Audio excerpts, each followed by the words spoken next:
right. Thank you all for joining me with the Random Horror Show. I am your horror hostess, Keisha Lacey, coming straight out of the Pine Curtain, better known as East Texas. And thank you all for joining me as we commentate in horror, science fiction, fantasy, cult classics, and the obscure, and television, movies, and literature. And also, we have our wonderful guest. And tonight, I have a bomb ass show for y'all. Give it up for Lady ShaSha with her YouTube channel and everything with What Did I Just Watch? And also Crystal, a trusted name in terror, with the epic, amazing that is coming up pretty soon, the Cabin in the Woods Film Festival. Hello, ladies. How y'all doing? Good. Thanks for having us. Yes, thank you. Hey, I'm so excited. So, tell us, tell my audience, tell everybody what y'all do, who you are, your hobbies, everything else, and who wants to go first. I'll go. All right.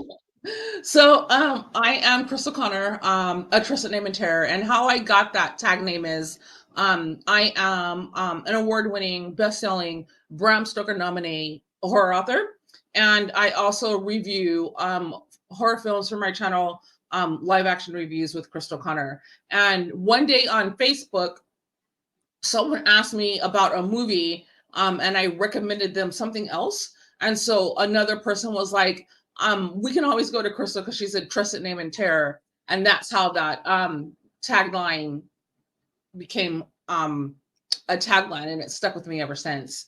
And so that's what I do. Oh, and I'm also the founder of Cabin in the Woods Film Festival, which is an all-inclusive film festival with 4 tiers of how you can participate. You can either be a VIP guest in a cabin in a woods and judge films, and then there's different tiers in the theater. Now, how Sasha and I met is I slid into her DMs on YouTube, and I asked if she would want to be interviewed, but then I didn't hear from her for months and months, and I'll let her tell you why. But together we are now Crystal and Sasha for Coast to Coast Horror, where we talk all things horror from sea to shining sea and sometimes abroad. Nice. And Yeah. I'll start with how I met Crystal. She did message me on YouTube. I did not know that YouTube even had a messaging system, so I didn't know to check my messages. So I just was I was looking at my analytics, and I was looking in the background at different things, and I said, oh, what's this here? Oh, I can get messages. And I saw a message there that was 3 months old, and I was like, oh my God, I hope she doesn't hate me. I'm gonna answer now. Hopefully, she'll still respond, because I didn't even know that you could send messages that way. So that's And how she we met. didn't tell me that in the email, so I just thought that maybe she was busy. And so then when I got the email, like, I was smiling so big, I was like fucking fangirling. I was like, oh my God, she wants to interview me, which I like fumbled through it because I was like super excited and I didn't know like what the hell to do. And then she was like, we should do this more often. And so then like we thought about how to what we should call our show, and that's how Coast to Coast Horror with Crystal and Sasha became to be, but it grew to be so much more because she's my number 2 on for my Cabin in the Woods Film Festival. And oh my God, like, so I'm a Virgo. I'm actually, I had my birth chart read, and I'm a triple Virgo. So my sun is in Virgo, my I'm right Virgo ascending, and I have my planet is also ruled by Virgo, which is Mercury. And then I have moon in Cancer, which the Cancer in my moon acts like a Virgo. So I'm the most Virgoless Virgo you might ever meet. And she's a September Virgo. So it is like putting us together is like the scales, because I'm way up here, a million miles a minute. And she's like sitting there looking at me like, but she works in the background, and so then everything kind of evens out. So as you can see, my energy level on her, she's just like sitting there cute with her headphones on, but she's observing everything and she's listening to everything. And when we get off this call, she'll probably be like, you should have did this. And like, she's my number 2. Oh. Yeah. Oh, one note on Coast to Coast with Crystal and ShaSha. We named it Coast to Coast because she is in Seattle and I am in Florida, Orlando, Florida. So literally we're coast to coast. Yep. Mm-hmm. Also, I And like then to play on words because I used to like the Coast to Coast AM show with Art Yeah. Bell. So I like that play on that too. For anyone that used to listen to that late at night. And then we did our first coast to coast destination. Well, one we interviewed someone from Ohio, so that was kind of like our little first one. But I flew to Orlando and we watched Old, and like Shyamalan's Old. Yeah, I loved it. Mhm. She hated it. But being in Florida is like completely different. It's like the Bahamas light. Like it's super tropical. It is. I mean, because it has the same weather, the same flora and fauna, the same temperature, the same bugs. Like it was nice. Like it was really nice. And all the foods, like everywhere And all around the here, you foods, get yep, Cuban right. food, Jamaican food, Puerto Yep, Rican yep. food, Filipino food. Yes. Like, And you can get it at the Yes. gas station, which blew my mind. Yes. yes. Yes. Yes, Southern gas, that the North does not have what we have down South with Southern gas station food. Like most people up North would never eat from a gas station because it's just like nasty ass, frozen pizzas or hot dogs in the gas stations up North. But down South, anything could be in the gas station. It could be pulled pork. It could be they could have like the the little barrel We had those. grill outside. Yeah, We had those Yes. little they were hot and sweet bread, but inside it was meat. I was like losing my fucking mind. Everyone then knew that I was not from Florida because I was like, we can get this at the gas station. And then everyone, it was like the music was like, and everyone stopped and looked at me like, where the fuck is she from? Like, what? And why is she running around so fast? Like she's on the shopping game show trying to get everything in her cart in under 3 minutes. Like I was like, I lost my mind. And the McDonald's is like the mall. Like I lost my fucking mind. Oh yeah, we have America's biggest McDonald's, and I think we might have just opened America's biggest not Checkers. It also has the little sliders. White Castle. White Castle? Yeah. Oh, wow. Yeah. Yeah. Yeah, Crystal, I'm glad you had that Florida experience because, baby, they got some good ass food down there. Now, I spent Christmas with my daughter. She used to live in Tampa, so I drove all the way down there. I said, "This shit is nice down here," and baby, they had the tacos with the transmission fluid and stuff. And my daughter was telling me all about it, and we got there, boy, we were like. Just that was not my first time in Florida. I was in Jacksonville years ago for a job because I was going to be an engineer on one of those ships on the Mississippi. And like you can get wings at McDonald's with macaroni and cheese, but Jacksonville is completely different than Florida. Jacksonville felt like freak meat, but like it never stopped.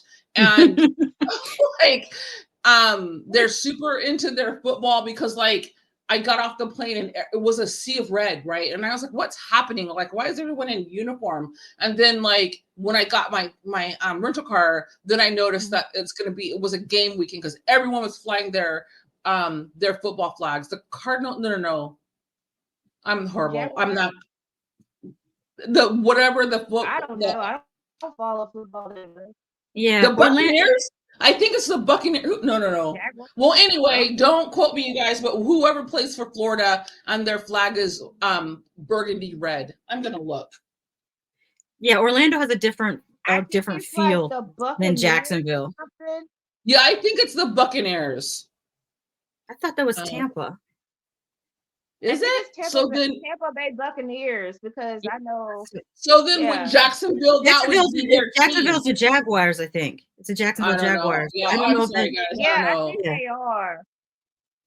But I was going to say Orlando has more. I'm from Texas, and I'm from Texas. You know, that's like football, like everything, and I'm just like. Orlando has become a little bit more international, where football is popular, but like soccer is getting really, really popular because we have like we have an Orlando soccer team and a new big stadium for the soccer team, and we have like I said, because there's so many Caribbean people here, they're more into the soccer than into football. Which they call football anyway. Yeah. Yeah. Soccer is pretty cool. Yeah, I like soccer. I like soccer. I just don't get the whole point of people and knocking each other down over a ball and tackling each other. I mean, soccer's more interesting. That's you have to have a lot of speed and a lot of stamina for soccer. I think that's what makes it more exciting for me, like to be interested And the than just players are better football. looking. And I'm Like just football like, I players, mean, you know, most of them watching are so Friday Night ugly. Lights is just like I know that's shallow. We need to be watching a ball game for the beautiful the men that play it. yes. We need to be watching rugby more often because girl, the thighs. It's like, this is Sparta. Like, I don't even know the rules, but like, I'll watch me some damn ass rugby because whoo. I'll have to look into that. I haven't seen a rugby game or match. I think they have matches. Yeah. It's just like thighs upon thighs upon thighs. Like, anyway, that's not what we're here for. Well, I know who you about to to make invite me, on my I'm like sitting stream. there thinking about it. Well, I know who to invite on my stream because I want to do a stream about male frontal nudity and horror. Because I feel like it's a thing that I want to talk about. Yes. Me. Yes, I will. Y'all two are coming back. We're gonna talk about it. Okay, I like it. I'll be penis touching like a mofo. Okay. Oh, I love this camaraderie we have. I love this shit. Oh my gosh, I love this shit. I love it. I love it. So let's get into the serious parts of it. So, Crystal, you came with Cabin in the Woods film festival. Where did this all like sprouted out, came about, and everything else? And what makes it so unique about Cabin in the Woods? And of course, the ambassadors, you know, talking to you, and then I know I became one. I'm like, oh, this is an honor because I couldn't do it last year because of work and stuff. But tell us about Cabin in the Woods and stuff. What makes it so unique? Please do. Okay, so I was thinking a while about how fun it would be to host a party in a cabin in the woods with all my friends watching horror movies. But when I was down in Portland for the Portland Horror Film Festival, I was like, and like that was the first time that I had been to a film festival not as press. I just got up one morning and bought a VIP ticket and I drove down there. It was super spur of the moment. And being in the theater with like other horror fans watching movies I hadn't seen already to review, and just that camaraderie of like everyone screaming at the screen at the same time, no one being stressed in the movie theater. I was like, okay, I'm going to put this festival together. But I wanted it to be different than it's okay. I wanted it to be different than other of the awesome other film festivals that people have gone to or hear about. And so what makes my festival unique, one is all the tickets are all inclusive. One of the things that kind of sucks when you're traveling to go to film festivals is the cost. Like the cost of the ticket is high, and then you have to eat still, and you might have to get a hotel room, and depending on where you are, you might have to pay for parking. And so I have been at film festivals where I was like, do I want to get a pizza and a Coke, or do I need to save this money for parking, or am I going to stay another night so I got to get a hotel? So that's one of the things that I wanted to do, was have all-inclusive ticketing.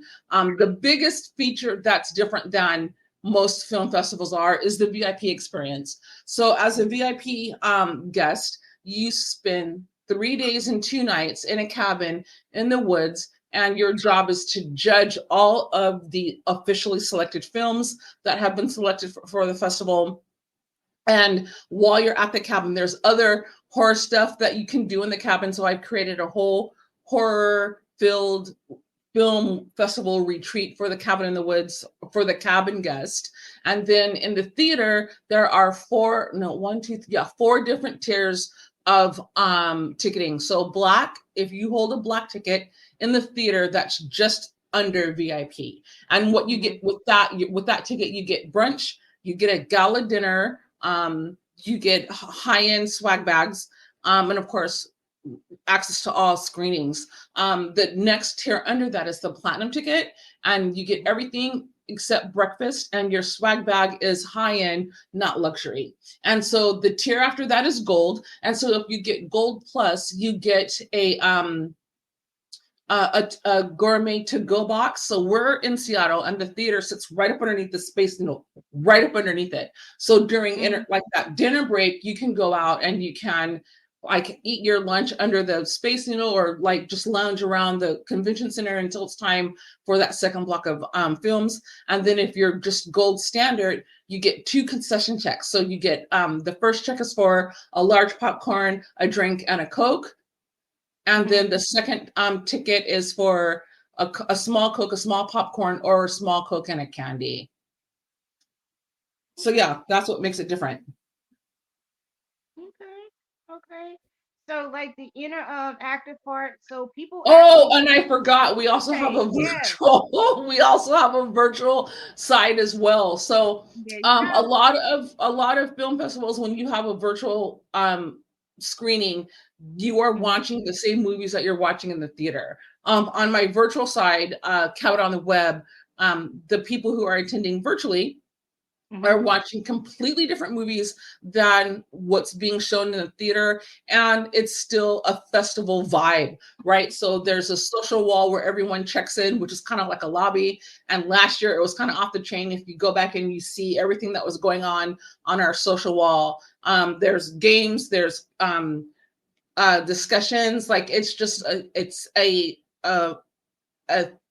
festival experience in and of itself, and it's different than anything that I've seen and attended virtually. So yeah, that's Cabin on the Web, and it's violent little sibling Cabin on the Screamfest. Yeah, so yeah, yeah.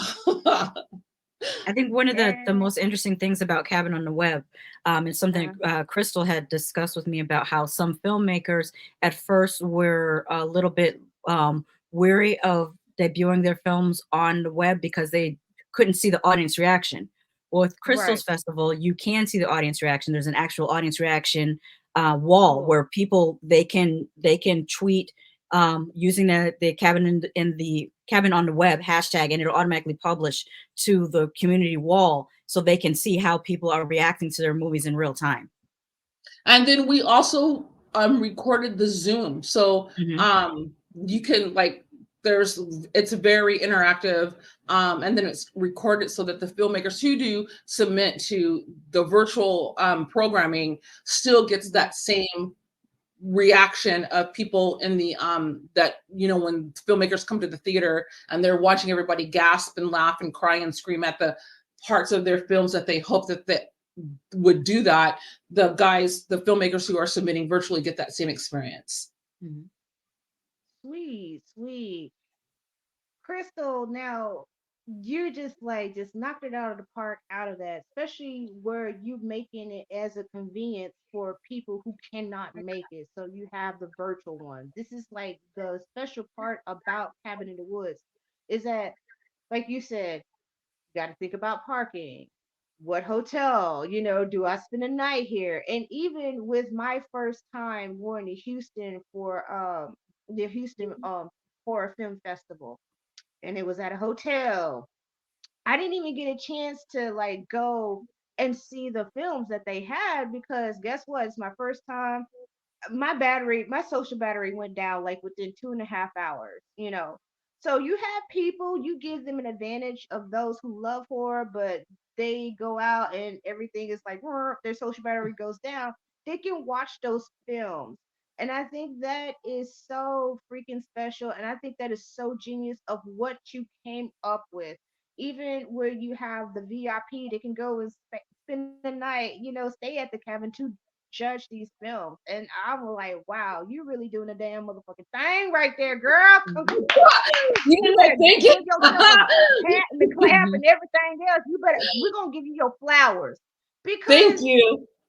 you think about it, like, no, everybody has to go and travel to this and everything else and everything, but you have those who don't have that much money. There's some that have, like, health issues or whatever like that, Mhm. but you offered it to those people who do. So you really thought about this, and I commend you on stuff like that. I Thank you. commend So, you. like, because Seattle's not the most economical city to visit, you know Right. what I mean? And so, like, even though if you're going to be attending the theater part, Hmm. like, there's still parking involved. So, like, the all inclusiveness, um, is once you get to the venue, so you don't Hmm. have to worry about, are you going to eat or are you going to pay for parking, because you're going to pay for parking and your ticket is going to allow you to eat no matter what Right. ticket tier that you get. Flying into Seattle, like, a lot of people don't really, like, from, like, I guess, starting from mountain on to the other coast, everything is Hmm. relatively close to get to, but our Hmm. wilderness is about the closest place that you can get a cabin from the airport is about 45 minutes, but it's not really a cabin because it's still very city-ish. Like, it's like you can still hear the traffic. So you're gonna have to rent a car to come to the cabin, right? This year we have 2 days, like, this is blowing up like nuts. And so the VIP guests who, if they're gonna stay through the whole thing, are going to have to get a hotel for the weekend part of the festival, but it's still a value because that's all that they have to do, right? And there's so much stuff that's happening at the cabin, and there's so much stuff that's going on in the theater, that it's like a upscaled horror experience. Like, one of the guests last year on his review, he said it was like a horror retreat and it was the trip Yes. of a lifetime. And so, like, I'm super excited from that feedback from last year, and it's just getting we're still a baby festival, but, like, we're starting to create buzz. Another thing that's unique about my festival is it's small and boutique, meaning that there's not that many guests. So another person who left a review said it was like a rich person's wedding reception. Like, so, like, Yeah, I um will. Can I interject? I will say about I think it was the dinner that we had. It was really, really nice because it's so in, what's the word I want to use? Intimate. I feel like mhm. intimate's a good word. And small. People were able to have dinner and actually speak to the filmmakers, speak to producers, directors, and they can talk to you directly about, yeah, when we shot this scene, we did this for the special effects, and like to have that opportunity to speak one on one in a situation where they don't feel rushed, they don't feel like it's people just lined up to hammer them with questions. It felt more very easily conversational. I like that environment, and I And think it then there made were them feel very multiple. comfortable. Yeah, there was multiple conversations going on at once. It Hmm. wasn't too loud. And then, Hmm. like, the conversations, like, bounce between each other, because, like, one person was like, oh yeah, because we were in New Jersey, and then this person who was having another conversation was like, oh, New Jersey. So it, like, kind of flowed like water Hmm. moving around rocks.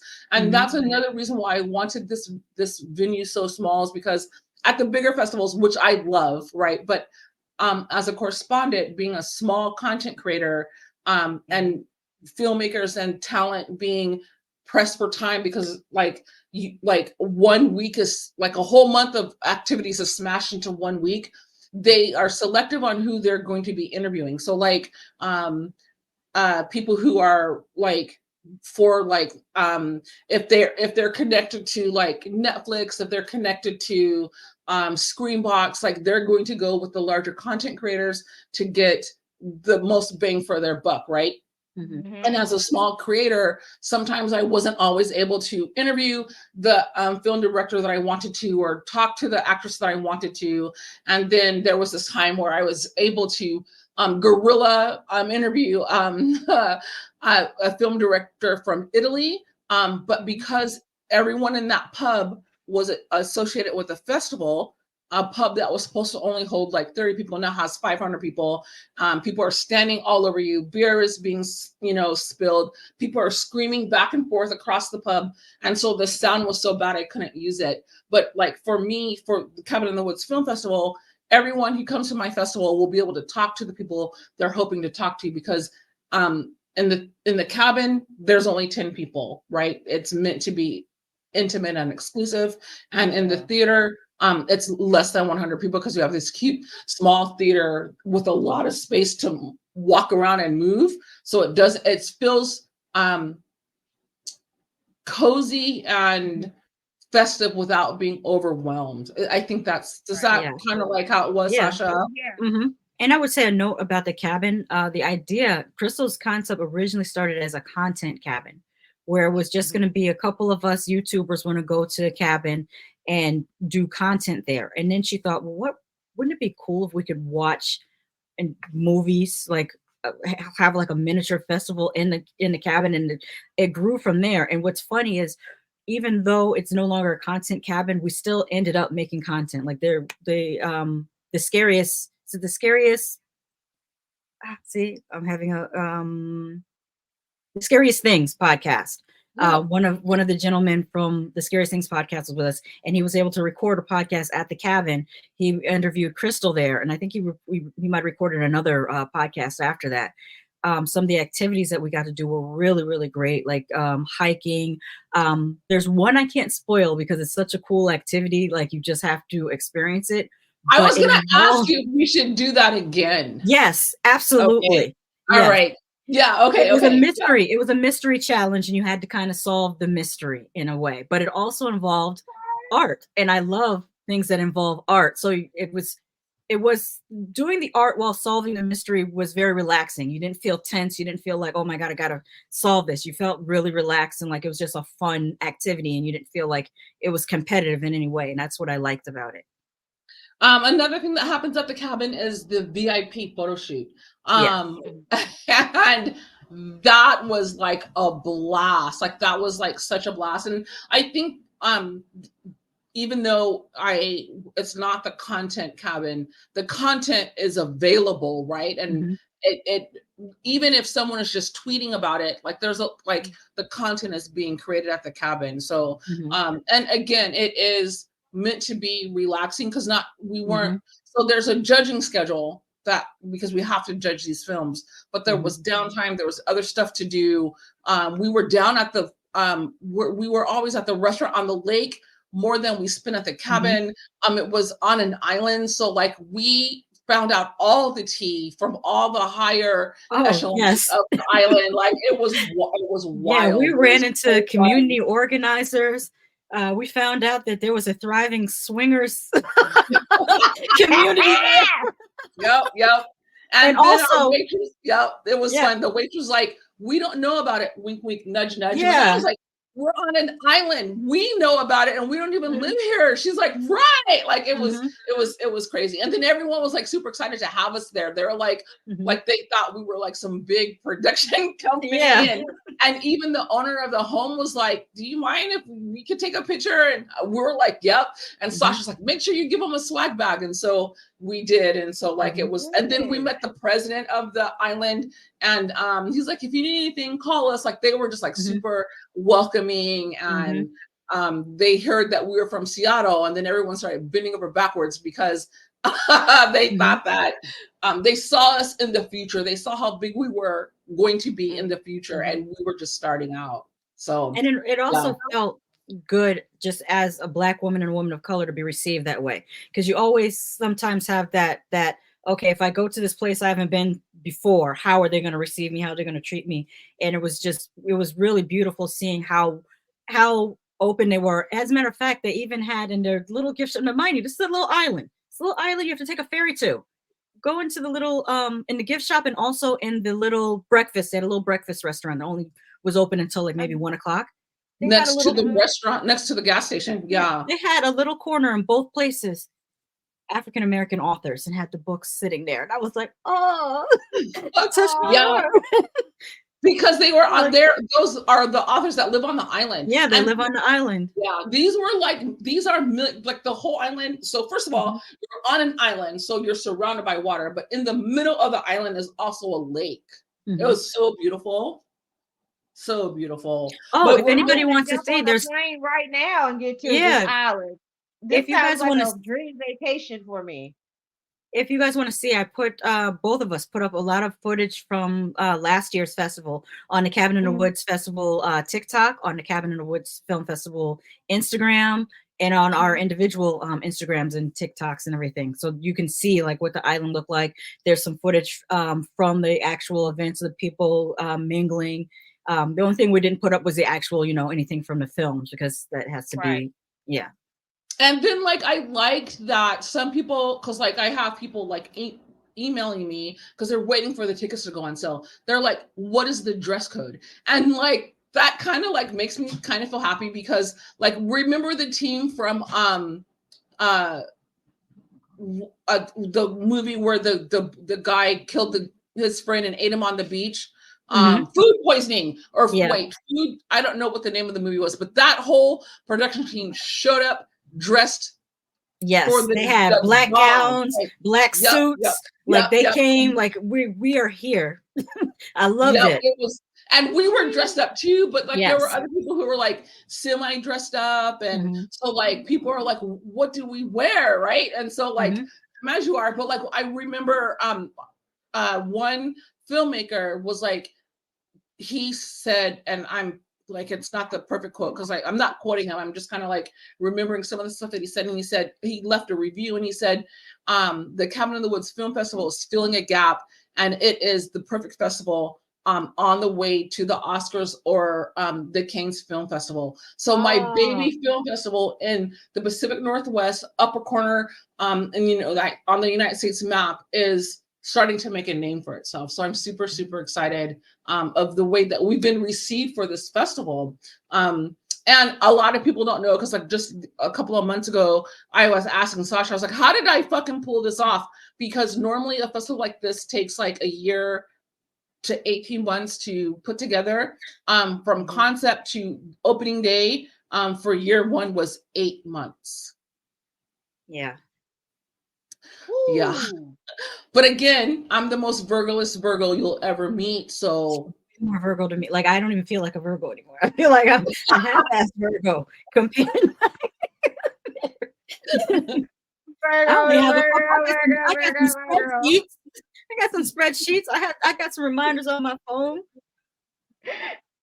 Well, and then like I have to like give it up to ShaSha, because she was like, I'm going to be involved in this. I'm helping you. And she jumped in just like me, head first into the deep end, not knowing what we were doing. But one of the coolest things about last year is, and let me lead up to that. So ShaSha was like, I'm coming to Seattle. How do you need me to help you? And she was the one who thought of the ambassador. So that's how, sorry about the dog. She's, don't apologize for that, baby. Just keep on going. She was like, this is what I'm going to do. And this is how this is going to happen. And so she jumped into the deep end with me. And I don't think I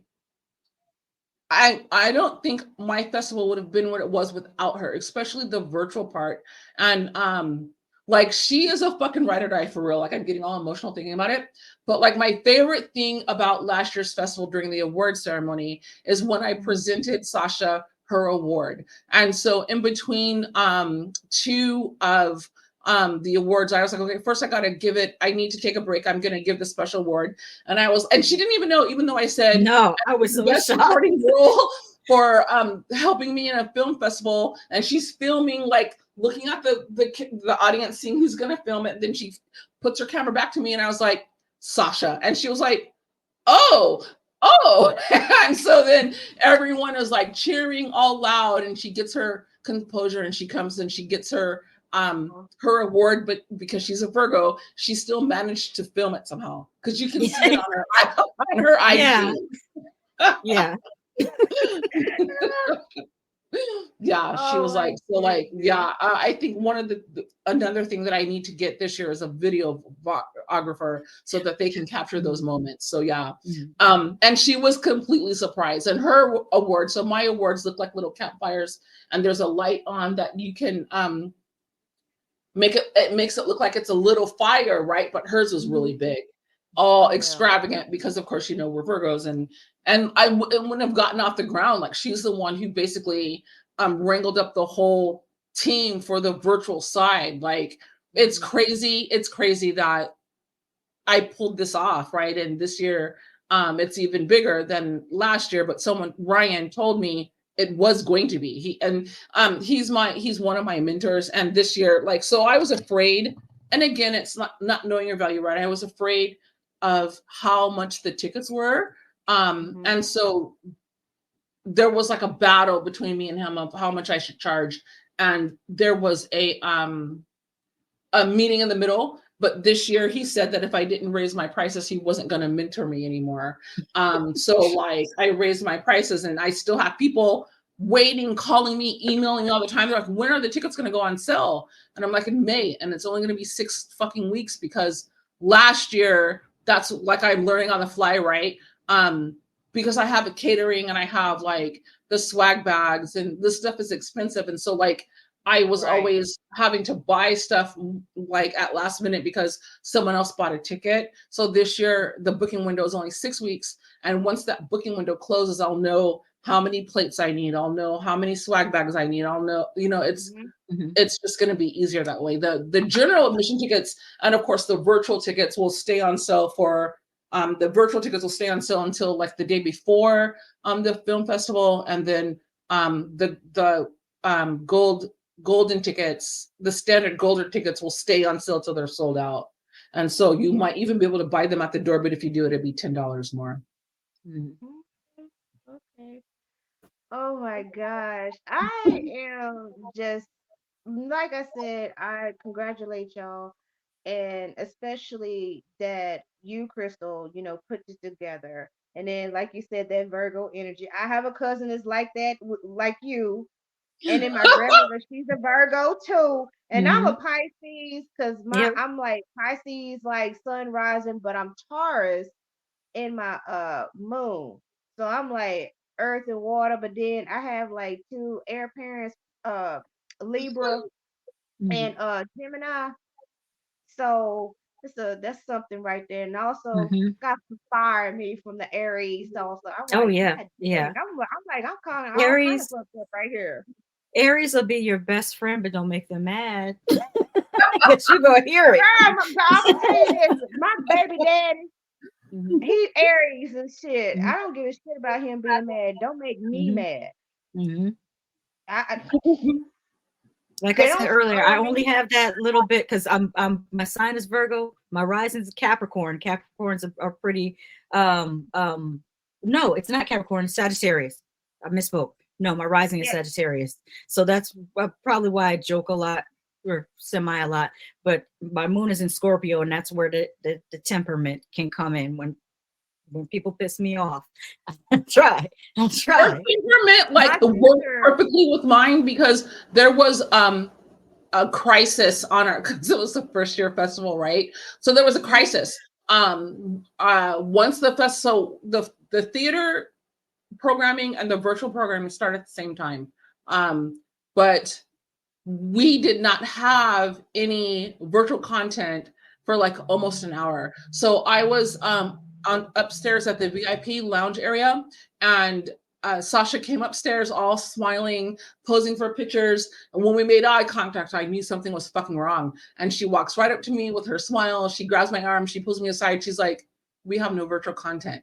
Okay, so I wanted to jump off the fucking balcony because I'm like, what the, like, how am I going to figure this out? But luckily, our host last year, Imshay, was also a Virgo, right? So we have Mm-hmm. this trifecta of Virgos, and we just they handled it so well. I was on the phone with the external IT team, and I was like, you need to fix this, or Mhm. there's going to be a huge ass problem. Tickets have been sold. I have guests Mhm. there. Like, I'm going to hurt someone. at this point, basically. And then like they were able to get it together, but like when you watch the virtual recordings, because I recorded it for my filmmakers and just so that like everyone can see what we do during the virtual film festival, everyone like rode that wave like surfers. Like they were like, you know what, this is a first year festival. Of course, there's going to be mistakes. And like, there was another person who's like, we go live all the time and we always have technical issues. Like they covered me, like they circled the wagons. They made me look so good. And again, hats off to ShaSha for putting a team together like that. What will make or break your project is having people who are supporting your dream and will do what they need to do to truly support you. Or like I found out, people saying that they're on your team, just watching to see if you make it or if you don't. And once they see you making it, they make things really hard.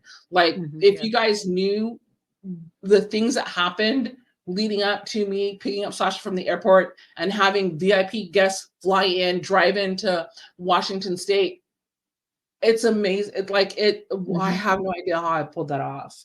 Like, and if you don't have the right team, it doesn't matter. Like, it's important to make sure that everyone is on your side. And just watching how they were like really working through the technical difficulties, and they were still like saying that they were excited to be here and still like giving me my flowers. Like I was just like watching that was emotional because I was supported.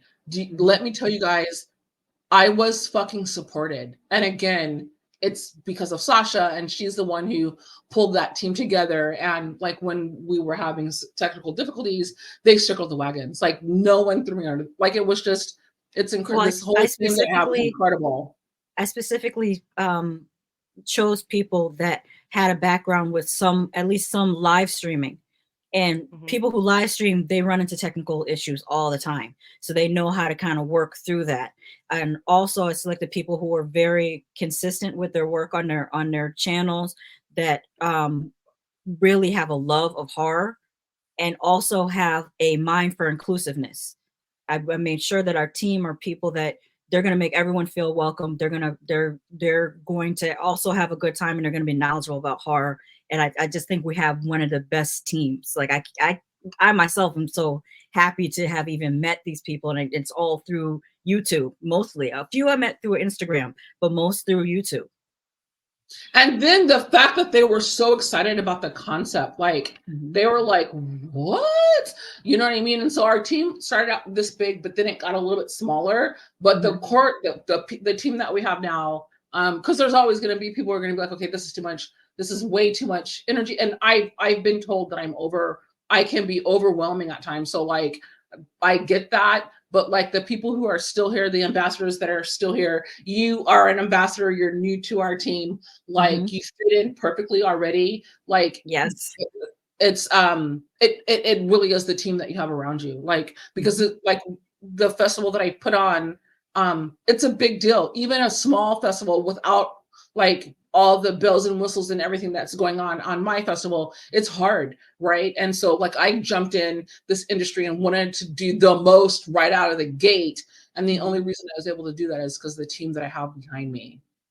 Oh, I also want to mention that the ambassadors kind of function as a collective, because as we are, working together to put on the Cabin in the Woods and the Cabin on the Web film festivals, and we're promoting that, we also work as a collective to promote each other. So we always try to cross promote. If somebody drops a new, like for example, when this podcast airs, if you put it in a group chat, we're all going to share it on our platforms as well.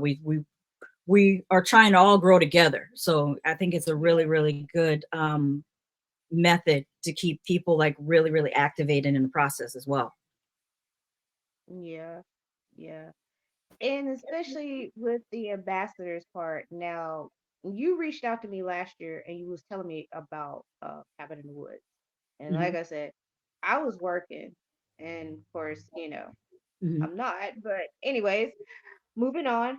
But now actually have a chance to like be an ambassador. So as the ambassador, can you explain a little bit more about the ambassador's role, like in in the event, in the film festival, like virtually and like on site? Can you explain that a little bit more? Mhm. Ambassadors are like representatives for the Cabin in the Woods Film Festival. They Mm-hmm. they kind of are like the way I'm thinking of it is in nautical terms. They're they're They're the they're navigators. yes, that's what I was going to use. The same, Yeah. we're on the same, see, we're on the same wavelength. They're like the Yeah. navigators. They keep everybody on course and on track. So as people experience the Cabin on the Web Film Festival, the ambassadors are there to steer them in the right direction. They will introduce the movies. They will also guide them through the interactive games. There's like a trivia contest. There's an I think we're doing a virtual escape room again. Mm-hmm.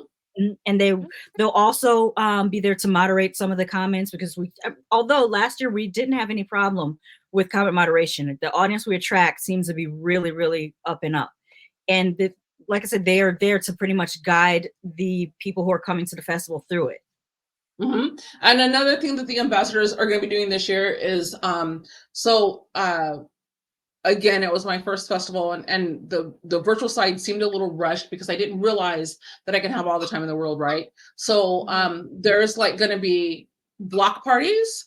There's going to be halftime shows. So like in between each block, there's going to be like all kinds of activities going on. So like, for example, Travis, who is the representative from the nightclub, he is going to be hosting a game called House in the Woods.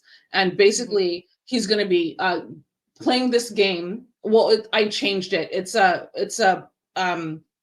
He's going to be in a watchtower, and there's something going on in the woods. So he's going to play that game with everyone watching, and there's going to be, all the comments on the side that will be recorded.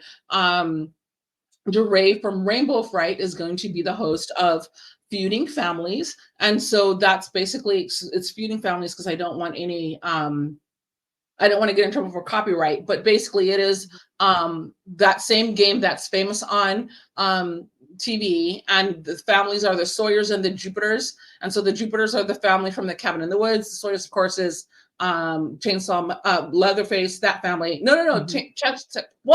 Texas Chainsaw Massacre, and it's basically just like Family Feud, but it's the Feuding Families. There's going to be there's two other games that no ambassador has been assigned to, and of course we have monthly meetings that will allow as I build the programming, because that's another thing that we do during the monthly meetings is flesh out the programming.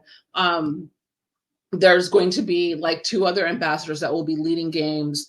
Our guest of honor, which is Nino, which is your smart friend in a horror movie, he's going to be doing the award ceremony. And then like as the programming, as the films come in, as I start to like flesh everything out, there'll be other things that goes on in between these games, and like in between the film blocks. Like there's like a lot of stuff that's going to be going on the social wall. There's going to be a photo contest, like a lot, like it's meant to be interactive. So and the ambassadors are there to help anyone who gets lost. Like last year we didn't have an IT team, but this year we do.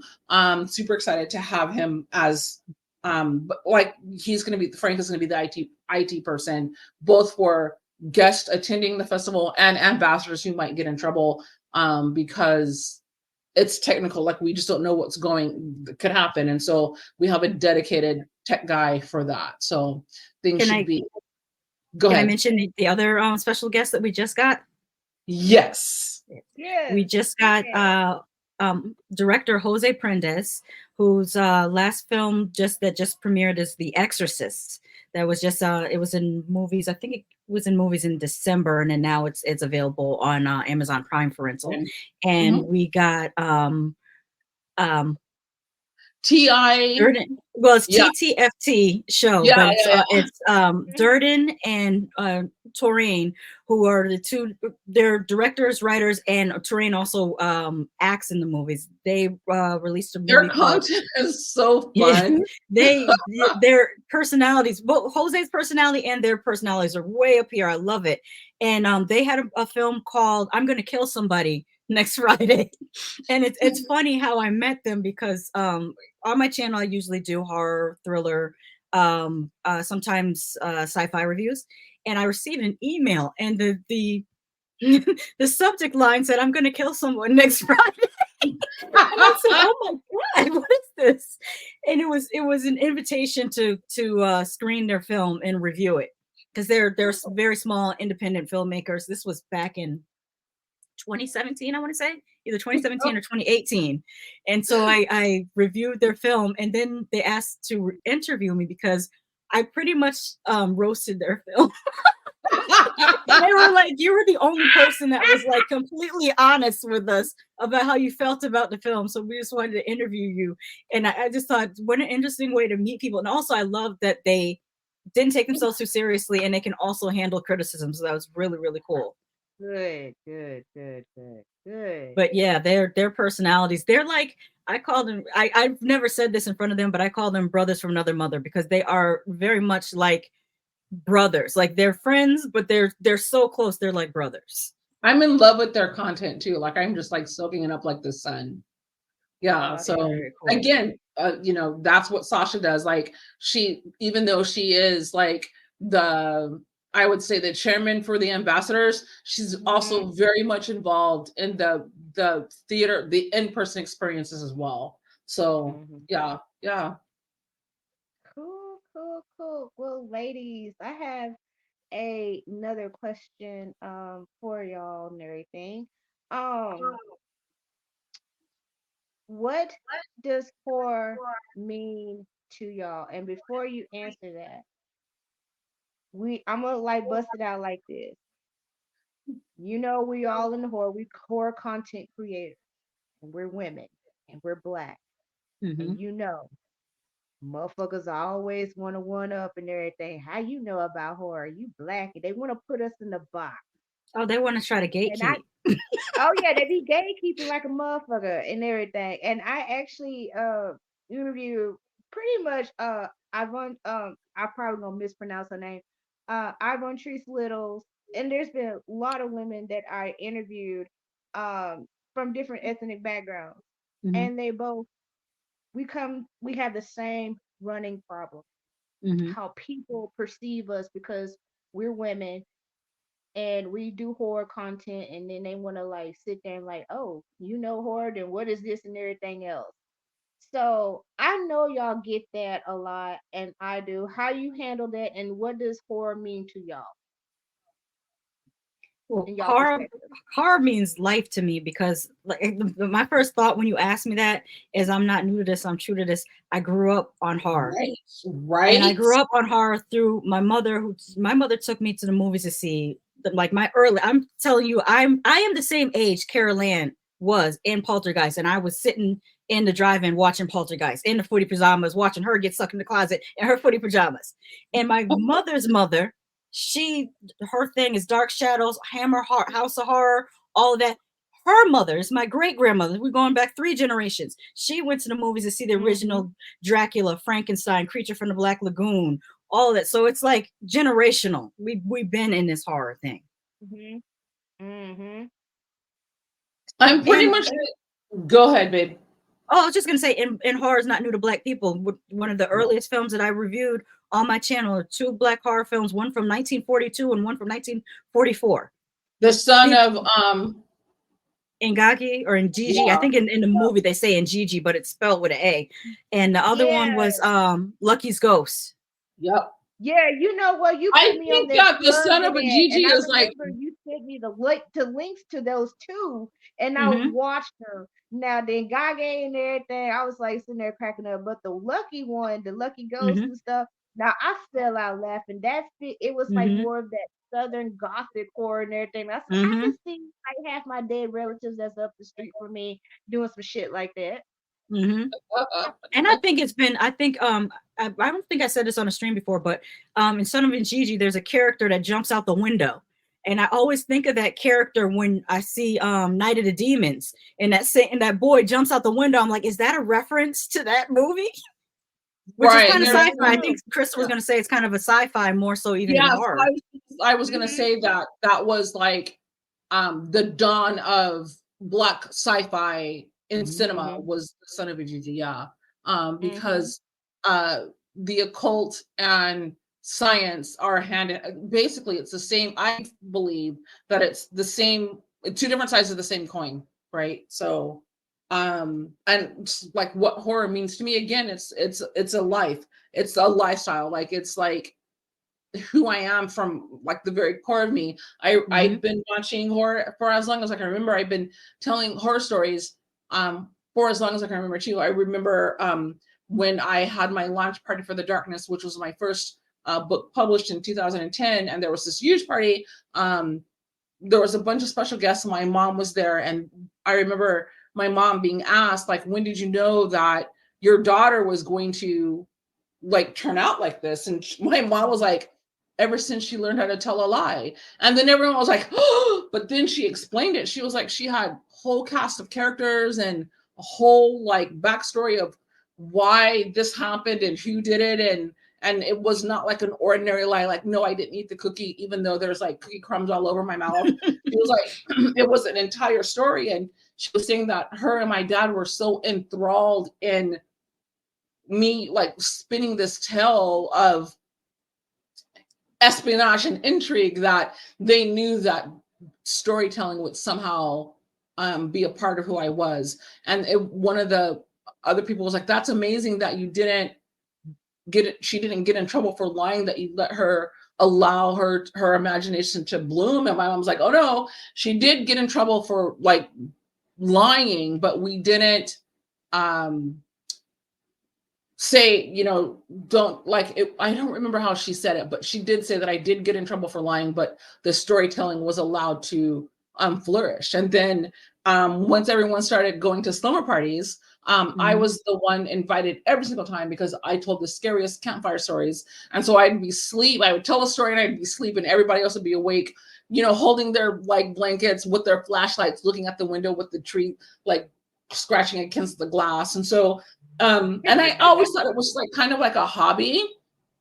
But then I was working as a welder in a Seattle shipyard, and the guys knew that I write because I talk about it all the time, and they're like, you need to go see the welding instructor, you know, he writes too. But I never went to talk to him because I already know how to weld. Why do I need the instructor? And so one day, this giant mountain of a man, like, okay, we work in a shipyard. So imagine the men who work in a shipyard, right? This guy was the biggest among them. And I'm not kidding, like 6'6", 6'7", bald head, blue eyes, Viking looking, foul mouth, like the whole nine yards. And so he was like, hey, I heard that you wrote, would you mind like letting me see some of your work sometime? And I was like, yeah, I'll bring you a short story tomorrow. And so I did. And he's like, I'm going to read it on the ferry when I go to work. I'm like, no problem. So the day goes on. The next day I bounce in, you know, and he comes out of nowhere and he's looming over me. This man is like, what the fuck are you doing here? And I'm like, it's my fucking shift. So now we're going to match energy, right? You don't have to stand on a box. You're not going to talk to me like that. And so then he was like, I read your story. And it was like papers. And he like flung it at me. So all the papers were flying all over the floor. So now I'm super mad. He's like, this is not a short story. You need to quit fucking around with your writing career because you're a lazy writer and you need to take your craft seriously. Now I'm fucking bad. Like, oh my God, like you threw my story all over the floor and you're telling me that I'm a lazy. I was pissed off. But by the time lunch came, I really thought about what he said. This man doesn't know me from Adam, right? And he didn't tell me, like normally people say, don't quit your day job. This man told me to quit my day job back in the day when I was making $25 an hour. I was like, hang on a sec. Like, normally my friends and family tell me I'm good because that's what they're supposed to do. Those are my friends and family, right? This guy, he doesn't know me. Like, I don't even know if he knows my last name. So I, by the end of the day, I was really thinking about it. And so I found an editor off of Craigslist, right? And so she's like, I'm super Mhm. excited to work for you. She was a technical editor and she wanted to move into creative writing. But halfway through, she gives me a call and she's like, you know what? I'm not going to be able to edit your work anymore. She's like, I had no idea that this would affect me the way that it does. Like Mhm. she said that, I knew that she was Catholic, but there was a part in the story where this child who was created in a lab killed a priest. Not intentionally. He was only 4 years old and he didn't understand what was going on. And it was during a tantrum. But the way that scene played out, she was like, it's too much for me. She's like, but I want you to meet another editor. So can you meet me here? And I'm like, yeah, I can. And so I go to this meeting to meet her because I didn't know anything, right? So I'm in jeans, flip flops. I have two pieces of bubble yubble in my mouth because I like my bubbles huge, right?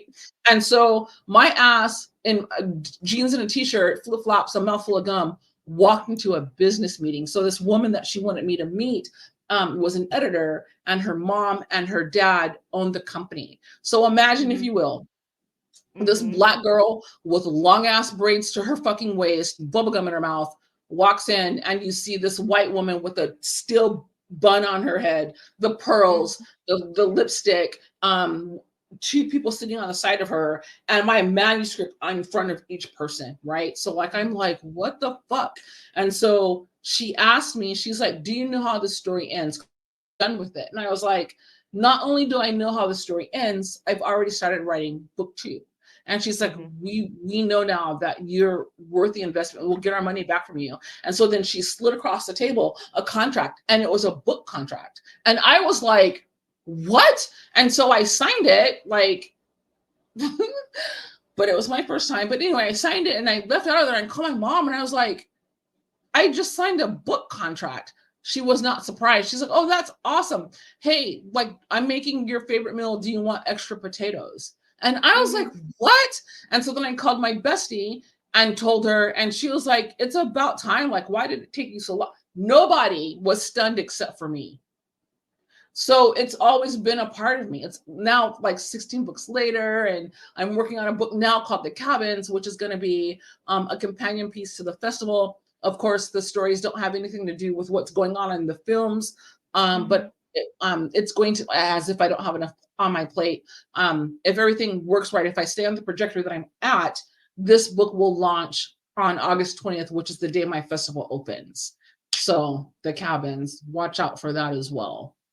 Not that I don't have enough to do already, but yeah, horror is just it is who I am. Like I don't Yeah. know, I didn't really start to like become who I am until I fully embraced the whole horror thing, right? Before Mhm. I, and it's how I became a trusted name and terror. It's how I was able to go cross country on book tours. I met all kinds of people at conventions, and I've made all kind of connections, and now I have a film festival. So yeah, it's Do everything.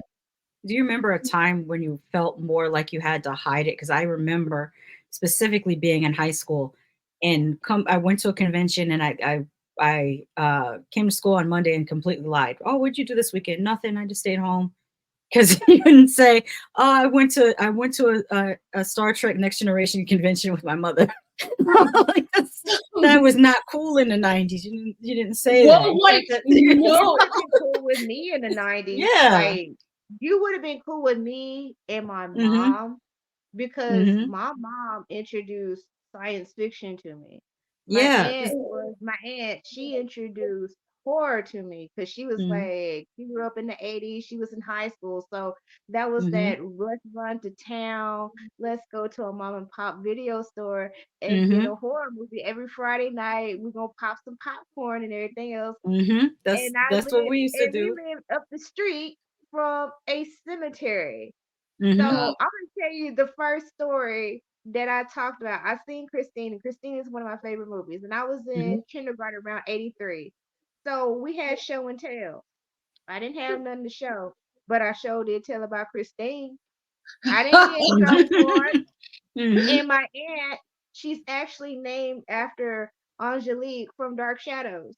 Oh wow! Oh, Oh, I gotta tell my grandmother that she loves Dark. She can talk about Barnabas Collins all day. She even has the DVD set. It comes in a coffin. It's shaped like a coffin. The DVD set. But the small town I grew up in Connecticut, and the small town that I grew up in still doesn't have a Walmart or a Target. That's how small it is. But we had some mom and pop video stores, and we had 4 public libraries that you could take out movies from, and it had really good horror collections. And what was interesting, Cool. um, my mind was thinking as Crystal was talking about writing, I was thinking about representation in horror and what it means when you're growing up. And there was, I have to send you guys a picture of the library I used to go to. It was called the Hockenham Library. It looked like an old brick house. And that's where I first started reading Stephen King books.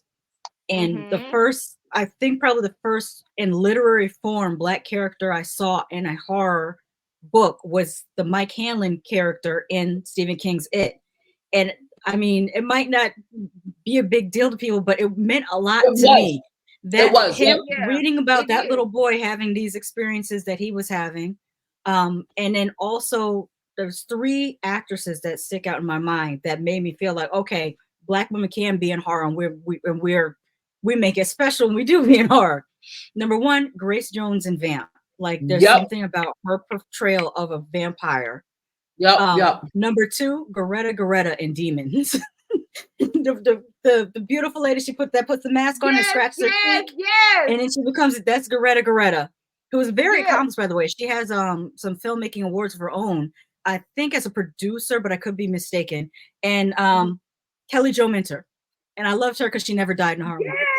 Whether she was in Nightmare on Elm Street, People Under the Stairs.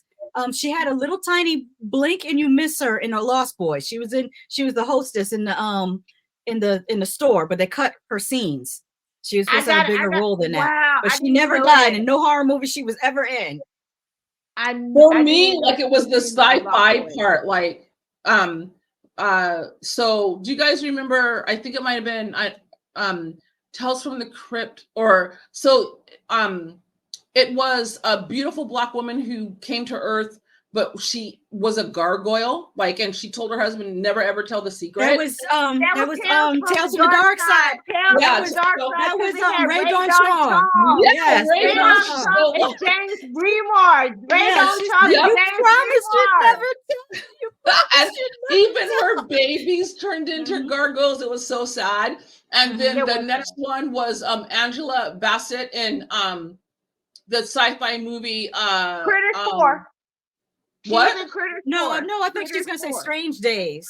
Strange, yep, that yes, Strange Days. Strange Days. Before Strange Days, she was in Critters 4. Oh yeah, she wasn't. She was. Does the voice of Chucky. Yeah, like for me, it was sci-fi because my horror is based on the pillage of sci-fi. So like seeing those 2 women in that role like was pivotal for me. And like to like circle back to your original question, was there a time where I felt I had to hide my love for horror? Like ShaSha, because we're in the military, we ended up in a small town near Air Force Base, and I hung out with metalheads. So if you remember, like Iron Maiden's mascot is Eddie, which is very much horrific, right? There's always been a symbiotic relationship between music and horror, and because I was hanging out with and listening to and enjoying metal music, the people that I were hanging out with were already inclined to horror, right? And my best friend was a lot of people don't know this about me, but even though I am an award-winning published author, I was the slowest reader in my family. So my mom was really concerned at the fact that by the time I got into junior high, I wasn't reading like the rest of the people in my family. Enter my best friend Noelle, who was super shy, and everyone was like, how did you guys become friends? Because as you guys see, I'm very animated. She was super shy. She would like walk around with like just facing down, like trying to shrink herself. So I don't know how I probably just overwhelmed her and told her we were gonna be best friends, and she really didn't have an escape route. But anyway, one day she gave me a book called Pet Cemetery. And I read it. I was the problem child in high school and in junior high. Like I was, so I got caught because normally I'm the disruptive one in class, but like I was in history class and I had the book inside of the history book and I was reading it, right? And so my teacher's like, this is unusual. Like, why is she not talking in class, passing notes, like trying to hide that she's got gum in her mouth, right? So he walked around behind me. I was so enthralled in this book that I didn't see him. And he saw that it was Stephen King. And so he took the book and he called my mom and he's like, I don't know, but this is what she's reading in school. My mom's like, she's reading? Like, give it to her. Like, you have no idea how hard it's been. Like, we've been trying and trying and trying to get her to read for pleasure. And now that she's like, yes, like let her. Like, I know that she's supposed to be learning history, but like, we got to figure out how to like make this together, right? And so there was an action plan for my history teacher, my mom, and our literary teacher, who was the literary teacher from all the way until we graduated. The literary teacher hated Stephen King. He thought he was trash. And so he introduced me to Poe. It was the first time I read, I was introduced to The Realm of the Ancient Manor. That poem is fucking nuts. The Canterbury Tales, Divine Comedy. Like he was like, there's other horror. Like, let's just put Stephen King aside for a second because it's trash. My English teacher hated Stephen King too, not because of stories, but because if you try to write like Stephen King, it's run-on sentences, it's commas where there shouldn't be. There's a lot of grammatical errors, but we don't care because what he's talking about is more interesting. And that's like another thing. Like everyone asked me like what writing I didn't. Who taught me how to write is Stephen King, and Dinar Kuntz when he had the R in his name, and Robin Cook. When people read my work, and that's why they compare me to those guys, is because I write like them. Like if I have a problem of trying to figure out what I need to do, I just read a book and see how Stephen King did it, right? Which is why there was this one meeting where for The Darkness, I had a team of interns who were editing my book, and I go into the meeting and they all have my manuscript right in front of them, and also each in front of them was a tiny bottle of extra strength Excedrin, because of the way I edit, like like random commas, 5-page run-on sentences. They're like, ooh, we'll get it done. But like, it was just kind of funny to walk in there and see that they had bottles of Excedrin, and like one person had a drink. Like, they're like, fuck, you're so hard to, like, your stories are amazing, but why do you have this comma here? I don't know. I don't have to know that. That's why God made you guys. You're the editor. That's your job. They're like, what? So yeah, like, yeah, that's all I have to say. And what's funny is now, even earlier I was talking about representation. You two realize that now you're the representation. Somewhere there's a little 12-year-old girl listening to Keisha's podcast. There's another little girl watching you on your channel and seeing that you have your own film festival, and it's opened their minds to, oh, I can do this. Speaking of representation and people seeing themselves in the stories, I wrote a book, a children's horror book called My First Nightmare. It's the A to Z book of monsters, and each alphabet has an actual monster or folklore or urban legend from all around the world. And each story takes place in the country where the monster lives. And I had this little Black girl. I'm now at the point where people recognize me in the wild. So the book was published in 2018. In 2019, I was in Fred Meyer. And this little gorgeous ass Black girl, well, she could have been like anywhere between 4 to 7.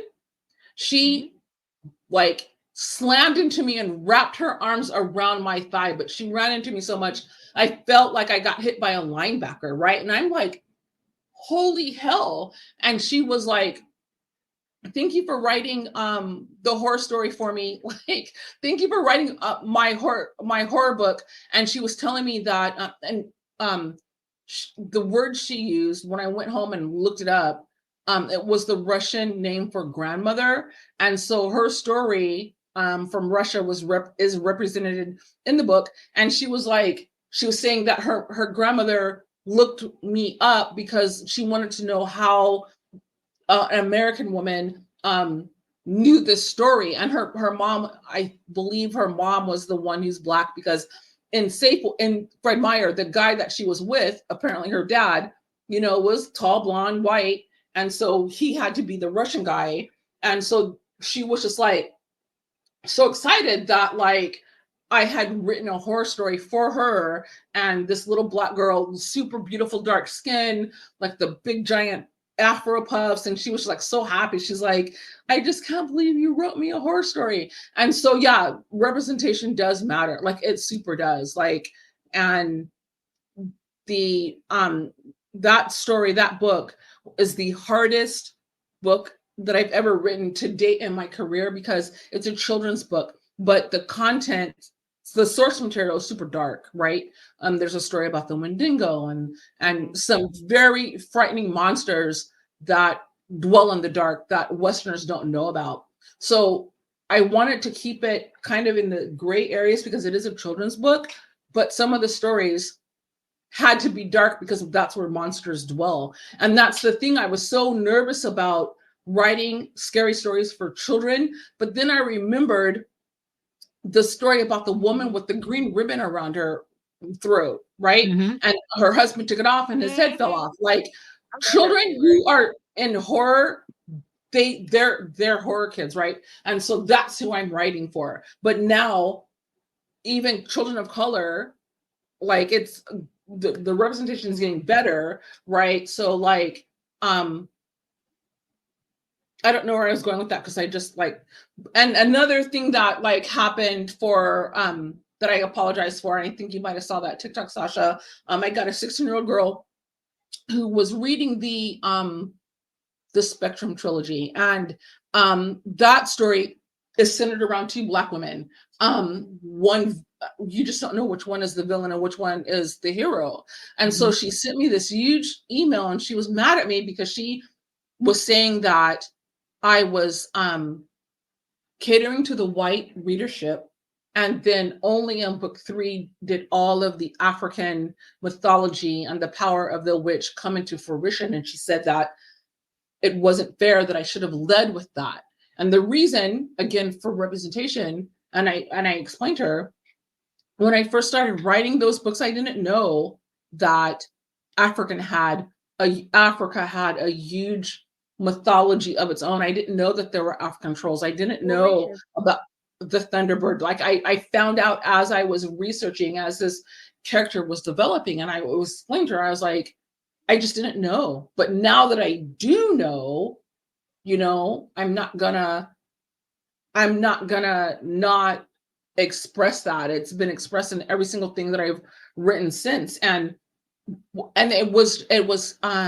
it hit to the core, because I remember when I was writing The Darkness, I was afraid that I wouldn't be able to overtly, unapologetically let the readers know that my characters were Black, right?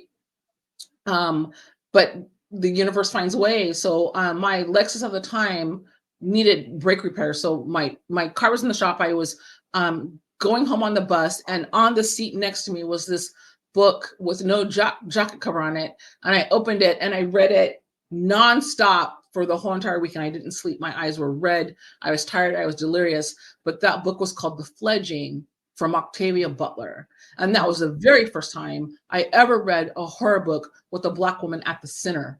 And I changed everything about the darkness from there. And even though I didn't know the rich cultural heritage of Black mythology and Black lore, I figured it out. But like I knew that from that moment that yes, these are Black women, right? And so yeah, if it wasn't for her, I don't know how my story would have ended up. But you know what I mean? Like, and Octavia Butler, like, Yeah. representation matters. So that was one of my criticisms in the Exorcist Believer. They had a Black character. They just called her a roots worker, but that's it. They didn't give her any characterization of what, from where. It's not the thing with Black culture is really should be Black cultures with an S, because we have so many cultures. They didn't say, is this woman from New Orleans? Is she from the Gullah Geechee people? Is she from Haiti? Is she from Nigeria? There's different places that we have different things. Is she Afro-Latin? Right. Yeah. Yes. Is she and from then- Dominican Republic? Like, it was just, Right. she's a Black roots worker. Like, okay, more And specific. another thing that like made Yes, me mad about exactly. that is that that storyline could have been a movie all on its own in the Exorcist universe. It didn't have to have, again, the white savior, right? It Yes, could have exactly. that story could have been on its own. They already halfway lifted from Abby, because in Abby, William Marshall played an African spiritualist that was exorcising a demon out of this Black. Yes. Have you seen Abby, Crystal? No, because like dolls. Girl, you need to watch Abby. No. Abby's not a doll movie. It's literally called Abby the Black Exorcist. It is. Oh, it came out in 1973. Yes, yeah, 1973. They made a Black Exorcist movie, and instead of having a priest, they had an African. They called him African spiritualist. They also didn't They went kind of specific, because they did say that he was coming back from Nigeria. So they did specify where he was coming back from, and he used. I don't know. We probably used some bullshit in the movie, but like at least they gave it a geography. They did. But that was the one thing that I like. I mean, I liked the Abby. And of course, you know, about the whole story saying it ripped off The Exorcist, but Abby was actually the first Exorcist movie. And it's a hard movie to find, but that's the part whenever William Marshall, he had the, you know, the little collar and stuff. He was like, fuck this shit. You know, he could break out with the beads and everything else. He said, this shit ain't gonna work. I need to go back to the old school, to Africa. I need to find that movie now, because like religious horror is my favorite genre. I really appreciate that part, because from them showing that was back in the 70s, the Black Exploitation movies and stuff, and then you know you can't find it because you know people like The Exorcist. I like The Exorcist too, but it was something about Abby I was like so super connected with. It doesn't have like the best film quality, but I sure do appreciate the hell out of Abby, bro. I love Abby. It was to me, it was a great movie. I'm gonna find it. It's currently on Plex, which is a free Roku channel. Is Plex, Plex, and it used to be uploaded to YouTube. Let me see if it's still there. That's where I found it. I found it on YouTube, and I was like, oh my god. And plus, it's just grown folks up in there too. So I was like, okay, got grown folks. I got grown. Yep, it's still on YouTube. I'm gonna send you the link. Okay, thank you. You're welcome. Yes, but yeah, it is very important for representation, especially with Black women, of how a lot of movies that we've seen in the past, you know, we was like the secondary character, the homegirl, the sidekick, and all that. But we never was like really just pushed up as like the main character, especially in literature, movies, whatever like medium that has Black women. We always fit into like this two-dimensional character. And so it's so important, like what we do. We talk about horror, we review horror movies, you write movies, you produce things. You've got this this film festival coming up, and you've been doing the damn thing with it.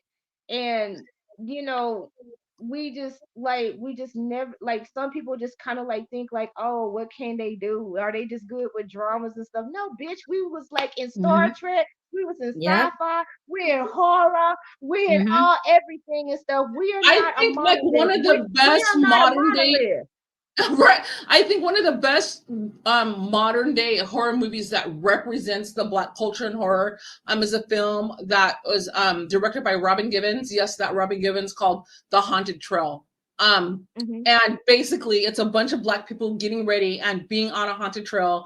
And the token in this movie is the blonde white girl. But it's really, really good because it shows Black people getting excited for Halloween. It shows Black people on the trail in Halloween. What makes this movie, like, besides like the exceptional cast and the great storyline, is they're on a haunted trail. So like it's like a haunted house, but it's through the forest. And so when things go wrong and things start to like pop off and everyone is screaming and running, no one is taking the screams seriously because they're on a haunted forest and you're supposed to be screaming, right? Which like makes it so much more tense, because imagine, if you will, running from like a slasher on a haunted trail and you're screaming for help, knowing that there are security all around, but they're not coming because you're screaming on a haunted trail. Like, it's almost like a trapped environment, right? And so were there slashing in it? Yep. Blood. The kill scenes, yep, you'll like it. Like you'll appreciate the kill scenes. Because that was my issue with the blackening. The blackening, the comedy, I could get with the comedy. Every joke they made was pretty funny. But it was like hardly no slashing. And I'm like, don't make me a slasher movie with no slashing. Yeah, no, the haunted trail has slashing. And when you find out the reason why the slashing is happening, like the ending kicks you in your throat, like exactly how I like it. But it was refreshing to see Black people being Black people without being boxed into a trope. Yeah. Like, it didn't have to be a social message or anything. It could just be us being us. Right. We did have one girl like on the trail, her bougie ass in heels. And everyone's like, "You're going on the like, are you sure you want to wear your?" She was dressed to the nines because I felt personally attacked. Do you remember what you said to me? I was like, I you, but I'm bougie too. Last summer, Crystal said to me when we were at Anderson Island, "You're gonna wear that? I told you this is not Martha's Vineyard." Yeah. Okay, so we're on a small island, right? And even at the ferry dock, going to the island, we were like the center of attention because she was dressed to the nines. And then she asked an old couple about, she asked like the equivalent of, "So is there a vineyard on the island?" And everyone's like, "Who are these people?" But she was talking about something else, like a restaurant. Like she wanted like almost a 5-star restaurant experience. And they were like, "It's not 5-star." Yeah, they were like, "There's 3 restaurants that you can choose from." Because she was like, "Oh, I feel like a creme brulee." And they were like, "A what?" And I was like, "What? Like, we're like, welcome to Washington. We don't do that here. Like, we need to be in Seattle for that, right? Like, now we have driven 3 miles away from Seattle, getting ready to go to an creme brulee. Who are you? Like, why? I'm an Orlandian. I'm an Orlandian. You could order an octopus if you want it. Yeah, because I'll be like, do y'all have creme brulee? Yeah, no, they were like looking at her like, "What?" And then like, so they were like, you have three choices at the restaurant. You have 3 eating choices on this island, right? And so we ended up at the restaurant by the river, or by the small island. I mean, by the man-made lake. And so that was like their version of upscale. Yeah. So, but like every day, like you're on, like, we're not in like St. Lucia. Like, this is Washington State. Like, why are you dressed like that? But yeah, do it again this year. And I only brought 2 wigs with me that time. I know she was cute. She was. Oh my God, she was. Like, she was, but she made everybody else look like bumpkins because, like, look, here I am in my super short shorts and like my flip flops, and she comes out wearing chiffon. Like, I'm like, what? It wasn't chiffon. It was. Shein. She said it was Shein. Hold on, she had to hold the Shein. Let me hold on my Shein with my makeup bag. Yes. It's shit. She looked amazing, but like for this year at the theater part, I am ready. So like Sasha decided that she's gonna do one dress for the award ceremony and another dress for the after party. So what did I have to do? I had to buy another dress for the after party because I thought I was dolled up for the award ceremony, but no. Fucking Sasha's ass. And then like I don't even know, like, I'm not kidding. Like, when I tell you, Oscar, like, go look at the pictures of her on our red carpet. Like, her And that little dress, dress, like and that dress, I'm so proud of myself. That dress cost me $10. I found it at Goodwill.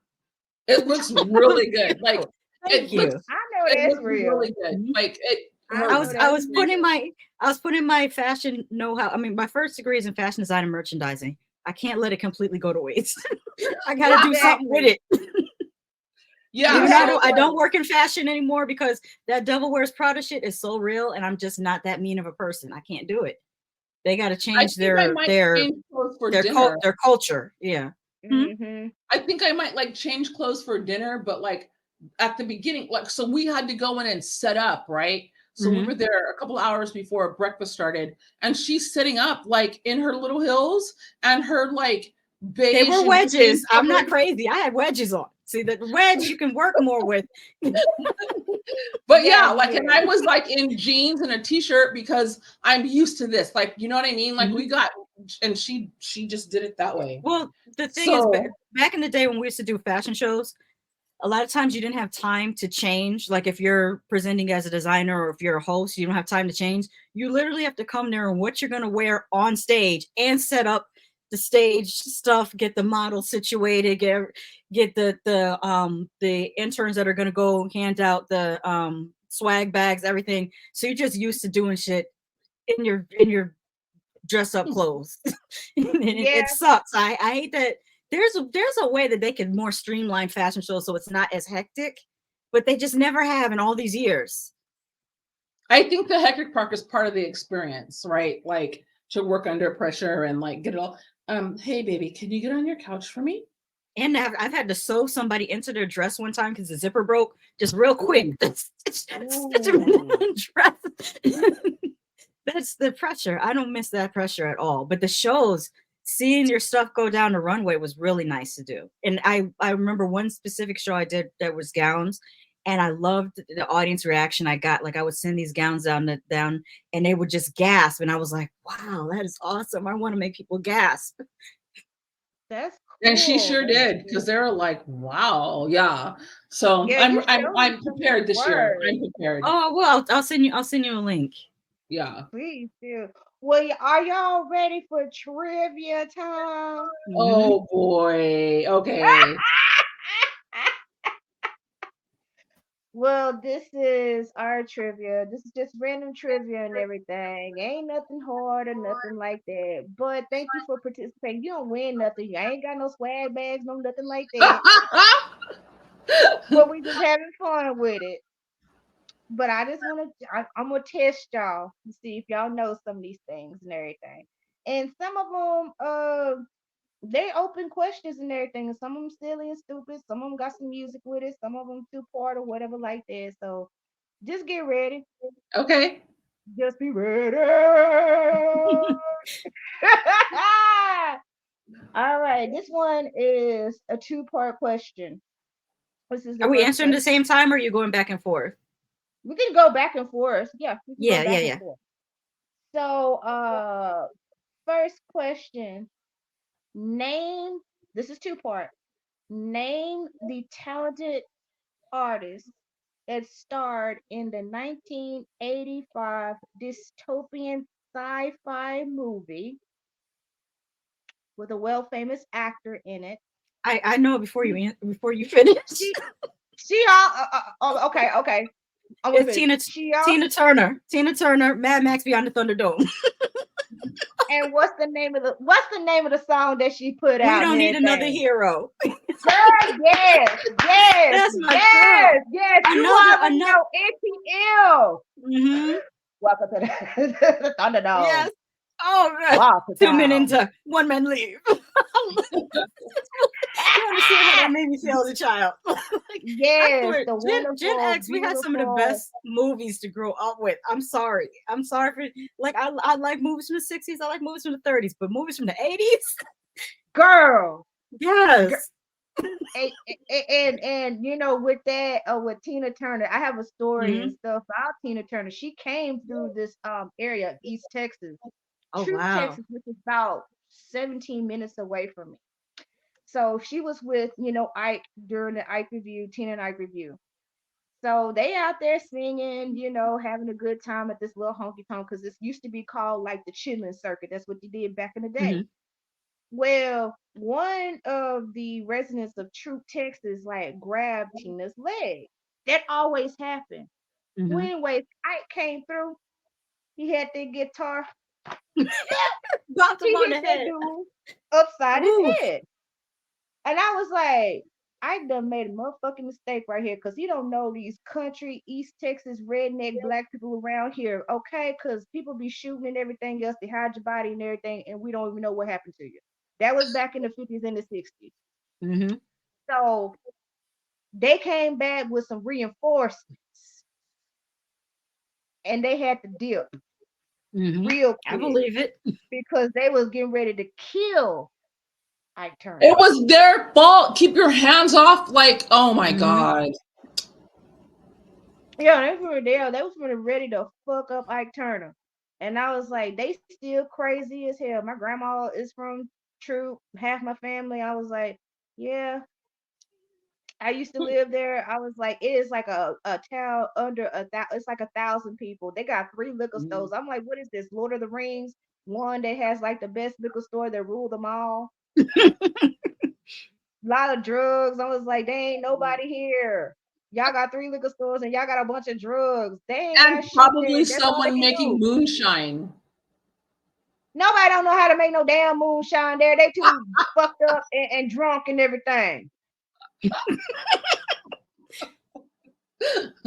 shit Okay. around here in these Texas. Ain't nothing, no kind of nothing. That- Anyways, this is the place I was born and raised at. Anyways, second question. All right. This is gonna be more of like an open end and more of like who y'all think who is actually the final girl. But who was considered the original final girl in the horror movie? Mhm. I want to say because everyone was watching Halloween, so I think the and I can't now I'm having a brain freeze, but she was the ultimate final girl because she made it out in every single film, right? She lived all through it until like the very end. I mean, I think she's still. Who am I thinking of, you guys? What's her name? Jamie Lee Jamie Lee Curtis. Curtis. Emily fucking Curtis. Thank you so much. Like I don't know why I couldn't figure that out, but for in my opinion, she's the ultimate final girl because like she fought back and she figured out how to stay alive and she stayed alive throughout the whole entire franchise. I want to go earlier than that. I'm thinking either the character of Marion Crane's sister in Psycho, or possibly there. I want to say there was a final girl in Dementia 13, and they both came out about the same year. And if we're But I, gonna keep going like back and back, you guys remember a movie called Alice Sweet Alice? mhm.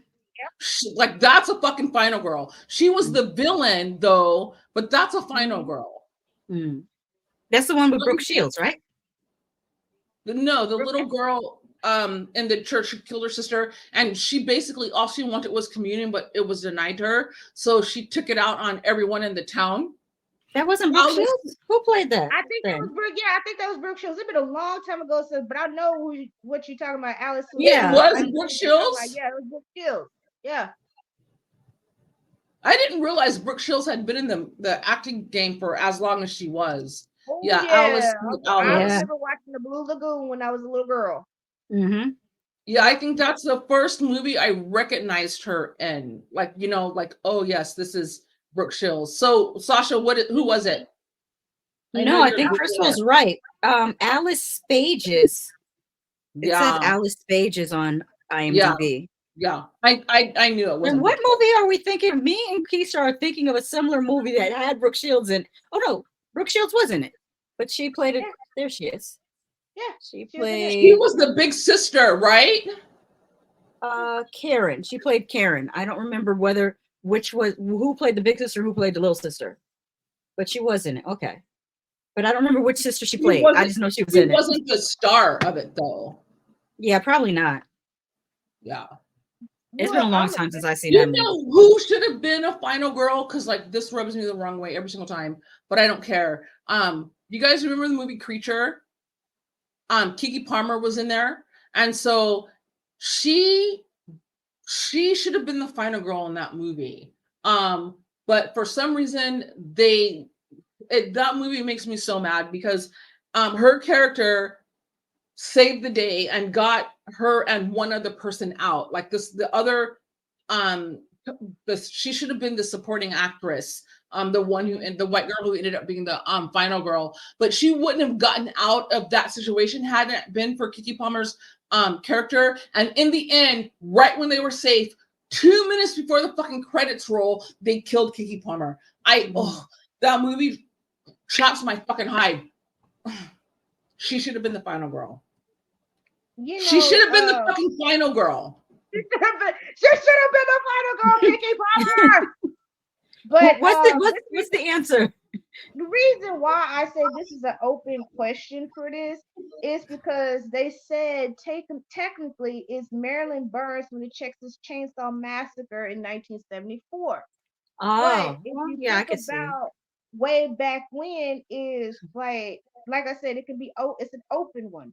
Olivia What Hussey about I in know Black because Christmas. like what about the Day of the Woman? Like that was in the 60s. Like how did they come up with that? No, Girl, I I don't thought Day of the know. Woman was 70s. Day of the Was Woman. it? Probably early I think 70s you because know, it feels like a 1960. It feels like a Like 1960s movie. I Day of the feel Woman. that that's the reason why I said this is an open question and stuff because we have Yeah, so it many was actually final 78. girls. Yeah, Yeah. we Was have so Yeah. many Day final of the Woman is girls. 78, whereas Texas Chainsaw Massacre is like 73 or something. It's Yeah, earlier. 73, 74. Mm-hmm. And then you have Black Christmas with, Mm-hmm. Olivia Hussey. Yeah, You that was have around like 73. Yeah. so many. I think you have so many final girls before they Mm-hmm. coined the term, final girl. But it's before Jamie Lee Curtis. You just Mm-hmm. named a couple of them off and everything. You say you had to reach back in the 60s and stuff. Mm-hmm. This is all before Halloween. So you have like your many final girls, and then if you like The think reason about like I some think I black chose exploitation Halloween was movies. because I remember watching those first, and then as I Mhm. grew up, going back to the older films. So that's why I Yeah. chose Jamie Lee Curtis because that was like what I was watching at the time. Mm-hmm.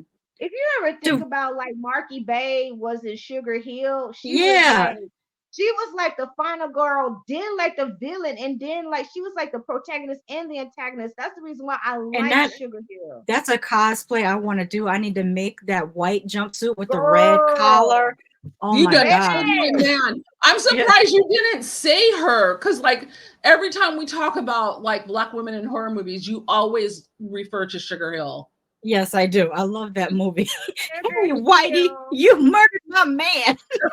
You murdered my man, baby. Sugar Hill gave me life. It was just mwah, like that. It really Do vampire is. movies count? Because if so, Pam Grier in Scream Blackula Scream, she was a final girl. Yep, she Yep, was. she That's was. right. She was. She was a final girl. Yep. Yeah. See there. See how everybody like, oh, there's no. You have to like look back Mm-hmm. in the history because there was Mm-hmm. final girls before. They put the crown on Jamie Lee Curtis has started, but we've been having Mm-hmm. final girls. We always Yeah. have. So Which is let's why go Kiki Palmer's into like it. character pissed me off so Mhm. bad because we didn't have a final girl as a black woman, and have you guys seen Creature? Mm-mm. Okay, What so year did I've Creature come seen out? Sweetheart, but I've never seen Creature. Let me see. Yeah. Because I know Creature from like the 80s. There was a movie called Creature in the 80s, but I no, don't this know the is new the early Creature. 2000s Yeah. Creature with Kiki Okay. Palmer. 85. I need to find that. Let me go to Kiki Palmer's IMDb and then go from there. Kiki Palmer. Or it might be Animal. Animal. Let me write that down. Well, No, I it's had Hold on, that she's Animal. gonna here. tell us in a minute. Okay. Oh shoot.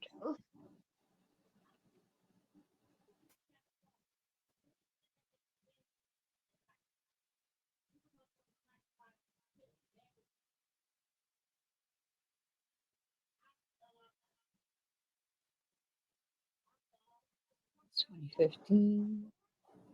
Animal is from Yeah. 2014. Okay. Yeah. Okay. Animal. Jada Pinkett Smith predates her by almost 10 years in Tales from the Crypt Demon Knight. Yep. It was Final Girl. Yeah.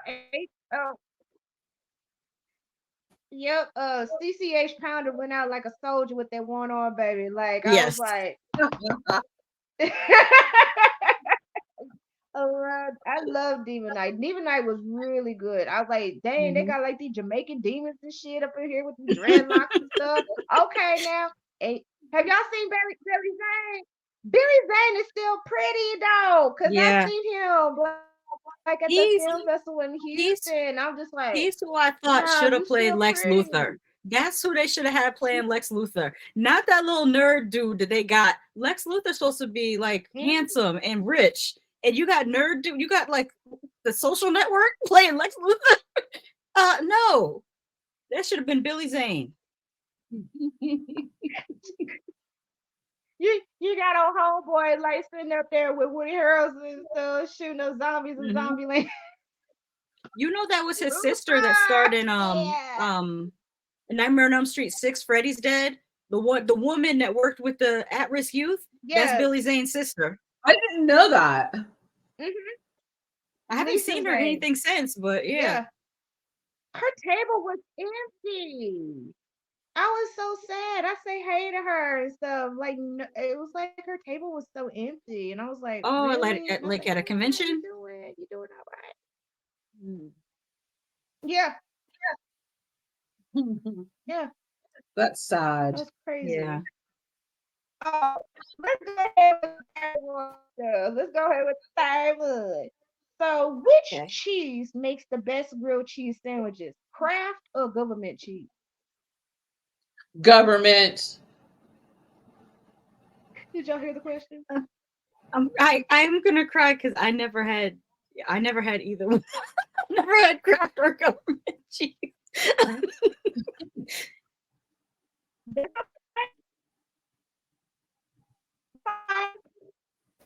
You cool? Yeah, you were breaking up a bit. Escargot and everything, but you know what? Actually, I've been broke before. Yeah, but my mother, when I was in high school, my mother had food stamps, but she didn't buy cheese. She was a peanut butter and jelly type person. This peanut butter and jelly and puff rice cereal. Like my mother's very well grown up. She tried to make us vegetarians. We'll put it that way. She tried to raise us to be vegetarians, but my grandmother, her mother, who's from New Orleans, was giving us pork chops and gumbo. Oh, we lost her. We did. Like, that's crazy. But we're still live, so she'll pop back in. I can't believe you never had government cheese. I at least I don't have a memory of it. If I had it, it was before memory. But come to think of it, I'm trying to think of, does my mother make anything with cheese?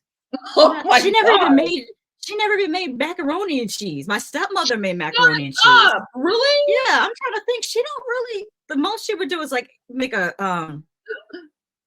and if she buys cheese now for sandwiches, she gets Munster cheese from the deli. But growing up, yeah, we didn't have.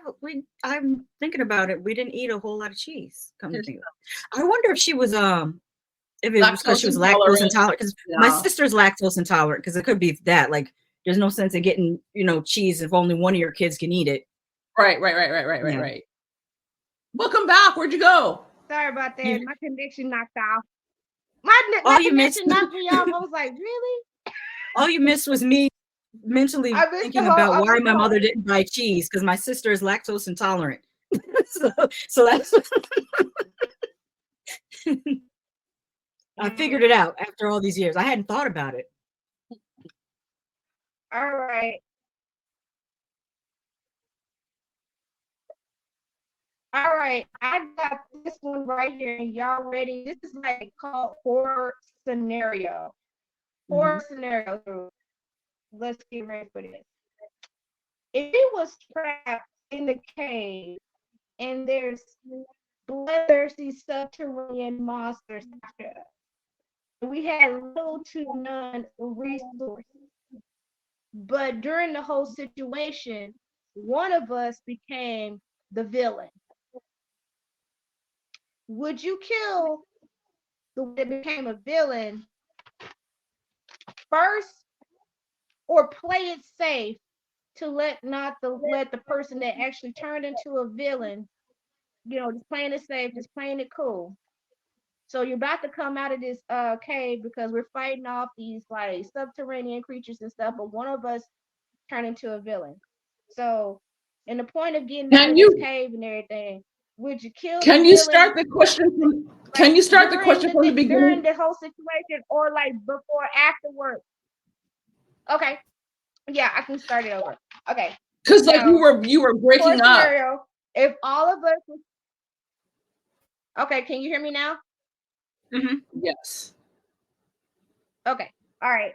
So if we are trapped in a cave and there's these subterranean like monsters after us, they're like running and trying to kill us and everything else, and we're trapped in the cave, all three of us. And one of us, not guessing or whatever, turned into the villain in this situation. Would you, one of y'all, whoever turns into the villain, kill the villain off in the beginning, or just to play it safe, play it cool? So when it came down, down to like where we finding like an exit and getting away from the subterranean monsters, would you kill the villain at the end and feed it to the monsters to get the hell away, or would you like kill the villain, whoever turns into the villain throughout the duration of this horror scenario, and feed it to the monsters? I would wait to the end because the villain will probably kill at least a few of the monsters while she's trying to kill it. Because I'm just thinking of Descent and what happened in Descent, and that girl was killing the monsters. So I would have to wait to the end and then use her as a decoy while I get away. First of all, she shouldn't. Are we talking about the Asian girl in Descent? She wasn't the fucking villain, and I was so fucking mad that they killed her. Like, are you kidding? But anyway, let me find How my. was she not the villain when she was boning Homegirl's husband? That has And nothing to do with what was going on in the fucking cave. Like, first of all, we're in a fucking survival situation. You can fight me once we get back out, but you're gonna fucking kill me over some. Well, your husband was fucking around too. Like, are you? Oh, that That's fucking true. made me mad. And so when she came back in the second Descent and she was alive that whole entire time, I was like, oh my god, fucking thank you. But like, I felt personally attacked when they killed her because like she was the black person in this fucking movie, and so of course the black person always dies and the non-white person always dies in the end, and she was not the villain. That was not the fucking villain. And if you guys kill me in the fucking subterranean underground whatever the hell world you just created, I will fucking haunt you both forever. Not that I'm gonna be sleeping with your man, either one of them, but I live in my villain era. The fuck?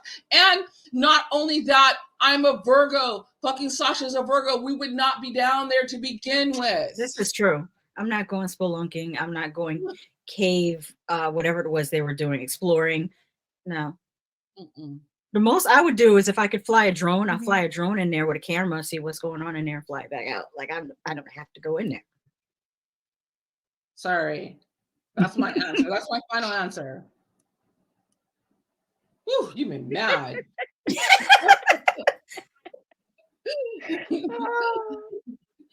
I love these answers. I love it. I love the answers. I love to see like how a different perspective on it.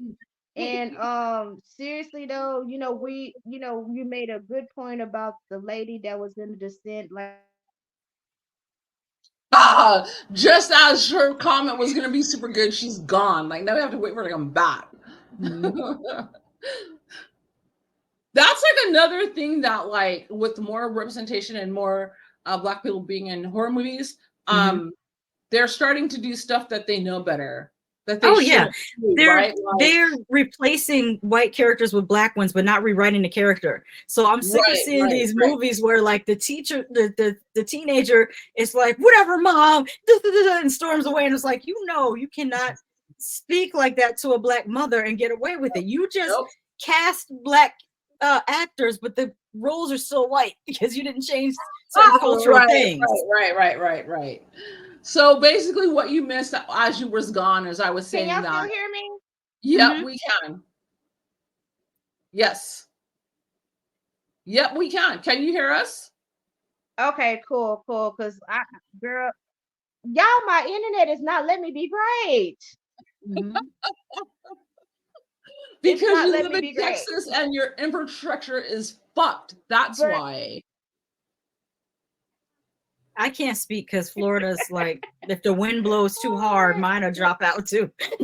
It's about to be hurricane season in April. I can't say shit. Hurricanes. Okay, so this fucking girl. So at the end of our festival, she was going home, and there was a Category 3 hurricane right in her airport. And I was like watching the news because it started off as a 2, and then it grew to a 3. And I was like, you need to stay here until after the hurricane is over because, like, oh my fucking god. And you were like, oh, it's okay. Anthony's going to pick me up at the airport. And you fucking went home anyway. But you were right. It was safe. But like that shit was scary to me because like on the news, it said everyone was going to die. They always overemphasize. When you live in Florida, you don't even pay attention unless it's a category 4 or above. It's rain and wind. We don't pay attention to category 3 or below. That's rain and wind. I was like so nervous and I was like glued to my phone until you texted me like, I'm home, I'm gonna take a nap. But like on the news, it was like showing cars flying by and shit. And I'm like, why did they like, what about the Uber driver? Like, and your mom even said, that's another thing that like freaked me out because your mom was like, don't come home. And you're like, I'm fine. And I'm like, Sasha, I have a 2-bedroom apartment. You don't have to go anywhere. Like, just wait. Like, and you're like, I'm going home. And you did. And you're safe, thank God. Because I had the cheap ticket that I can't, like, I don't have to pay another $100 to try to. The business class and first class tickets, you can change the time without additional fees. But when you get that base model ticket, you're gonna have to pay if you change your date and time. And I only been in first class one time. I got bumped up to first class because I guess they overbooked the flight, and that's the first and last time I ever been in first class. It was okay. They gave us free liquor. That's all I can say. And the nice big seats. Yeah, we had big seats. Sorry, we went off topic because you were gone. We're just filling in the gaps so that you wouldn't have to edit as y'all much. just kept it rolling. Y'all kept it. Thank you. I appreciate both of y'all. You two wonderful Virgos, wonderful Virgos. But we're gonna go ahead and close it out. Thank you so much, Crystal. Thank you, ladies. It was super fun. I This was love y'all. fun. Y'all cool as hell. Crazy. Y'all are cool as hell though. Like, thank you so much for like joining me. And also, y'all can close it out like with like your socials where people can follow you. Do promote as your like ambassador, one of your ambassadors. I want you to promote because this is like an amazing, wonderful thing. Especially this is like your creation, your baby. You have, everybody that has like helping you and supporting you. And that's one thing I'm like really deeply touched is that they are supporting you throughout this right here. So, baby, you gotta lay your worry head and don't even worry about a lot of things. You gotta get you some sleep. You gotta get you some rest because you are delegating, these tasks. And you know what? That's cool. You know what I'm saying? Like, cause people be trying to like, I gotta do all this and all that. You gonna run I your ass know. down. That's yep. But you And have that's like help and you the have a cool lot thing of about amazing support. yeah, that's Amazing the cool support. thing about the dynamic between me and Sasha because like it's hard to delegate for me because like I'm a triple Virgo, right? And I want everything to be exactly the way I fucking want it to be. But like the whole week where Sasha was with me, there was like some bumps in the road and there were some like uneven kill, but she just kind of like and I didn't want to like say anything to like upset her because she did do like so much work, but there were like growing pains that we went through while we were here for a whole entire week together.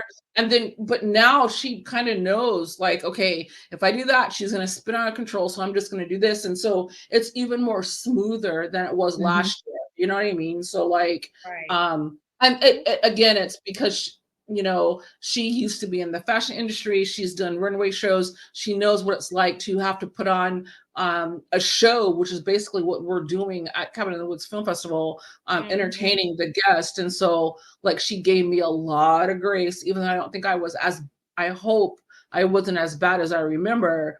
It can't be because she's still I don't think so. Me. Yeah, you're still here with me.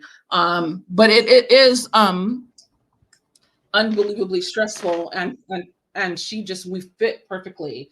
Like, I don't know, it would have been interesting to see how it would have all worked out if she was an August Virgo, but she's a September Virgo, and her temperament is completely different from mine. Yeah, from what I was reading, September Virgos are not as adventurous as August Virgos. An August Virgo is more likely to I don't want to say try new things, because September Virgos, we try new things too, but I think we feel like we have to be more I don't want to say grounded because that doesn't sound good. I'm trying to express it like she's more brave, I would say, than me. I don't think I'm as brave as her. I think I second guess myself. I think it's more cautious, because like I'm like, let's get in the balloon, let's get in the fucking river. Yeah, no, she's not doing that. Right. Let's rocking on a class 5 river, and she's like, bitch, what? Like, you know what I mean? So like, it's like a battery. You need both a positive and a negative charge to work. And Sasha and I together are a battery. And I'm the negative side, and I'm the positive side, and she's the negative side, but not in a bad way. It balances. Yeah. It balances it out, because it's that's how that she's works like out. Let's get in a balloon. I'm like, let's have mimosas and sit by the water. What? Like, feet up and sit by the water.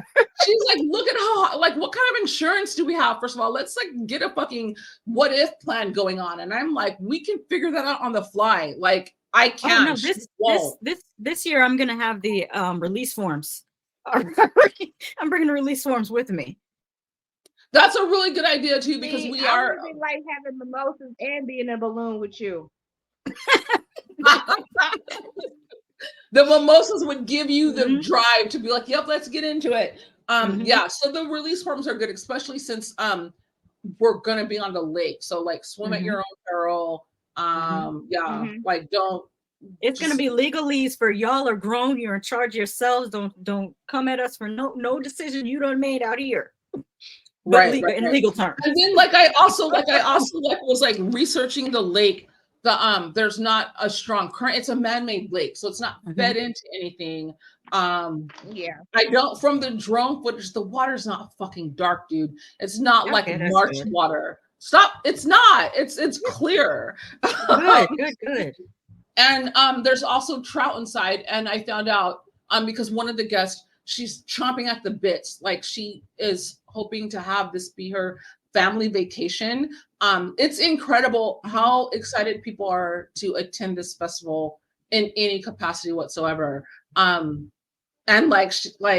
she wants to know immediately when tickets go on sale. Like last year, the tickets went on sale and they sold out within the hour. And this year, when, like, I told her what the new price was, she doesn't care. She's like, this is my summer vacation. So yeah, I'm super excited. But like, there's just like so much stuff to do in the cabin. Like the adventures that's going to be happening in the cabin is so much more interactive than last year. But like, it's I'm just like trying to figure out, like, I'm building the schedule as we go. But like, I'm spinning, but like, it's just incredible how excited people are about this festival. Right. Cool. All right. Well, just let everybody know. Take it away where they can find you on your socials, everything else. You can find me. I'm at Horror Freak. So go ahead. Just let everybody know. Thank you. Find me at Horror Freak. I'm on Instagram, TikTok, Blue Sky, and what's left of the dumpster fire called X. My channel is called What Did I Just Watch? And I just recently did a poll of my viewers to see what they wanted me to add to my channel. And overwhelmingly, they'd like me to do more K-horror drama series. Last year, I covered Hellbound and All of Us Are Dead. I also did a cosplay for All of Us Are Dead. And this year, I'm going to try to cover Mouse and Flowers of Ooh. Evil. Or I think it's Flowers of Flower of Evil. Evil is Or Flower of so Evil. good. Oh my God. So super good. I love that. You can find me everywhere at Notes from the Author. For Cabin in the Woods, it's at Cabin in the Woods Film Fest for IG and Twitter. I'm on Instagram, both as a writer and as my film festival. I'm on Facebook. And my YouTube channel is Hear live music in action the reviews with background. Crystal Connor. So yeah.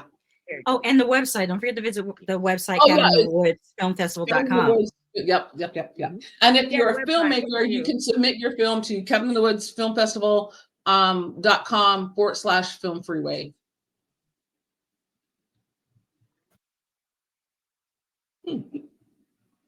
Awesome. Awesome. Thank you so much, lady. You're Thank Oh my gosh. This welcome. has been like the best, wonderful like interview. I love like my guests. I love what y'all bring, to the table. Y'all surprise me with a lot of things. Just each and every one, of y'all that just like not only just like make it just what the show is. It's just dang. I'm like, damn, am I doing this shit? I'm like, yeah, I am. But I love the horror community. I love like connecting with everybody, if it's like through Instagram or Facebook or like YouTube, and we've been watching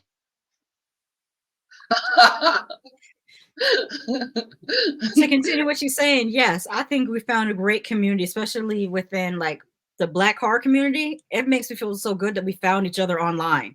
Because for I know. years, I was feeling like a little bit lonely out here in these streets. Like, is it just me?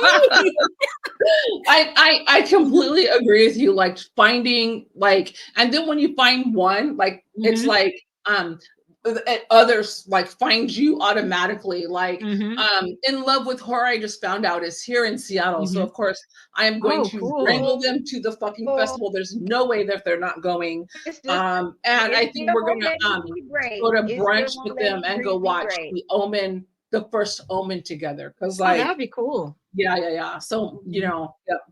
yeah. So, yeah, this was an amazing interview. That Thank you would so much for having us. Like, this was Thank you. wild. appreciate.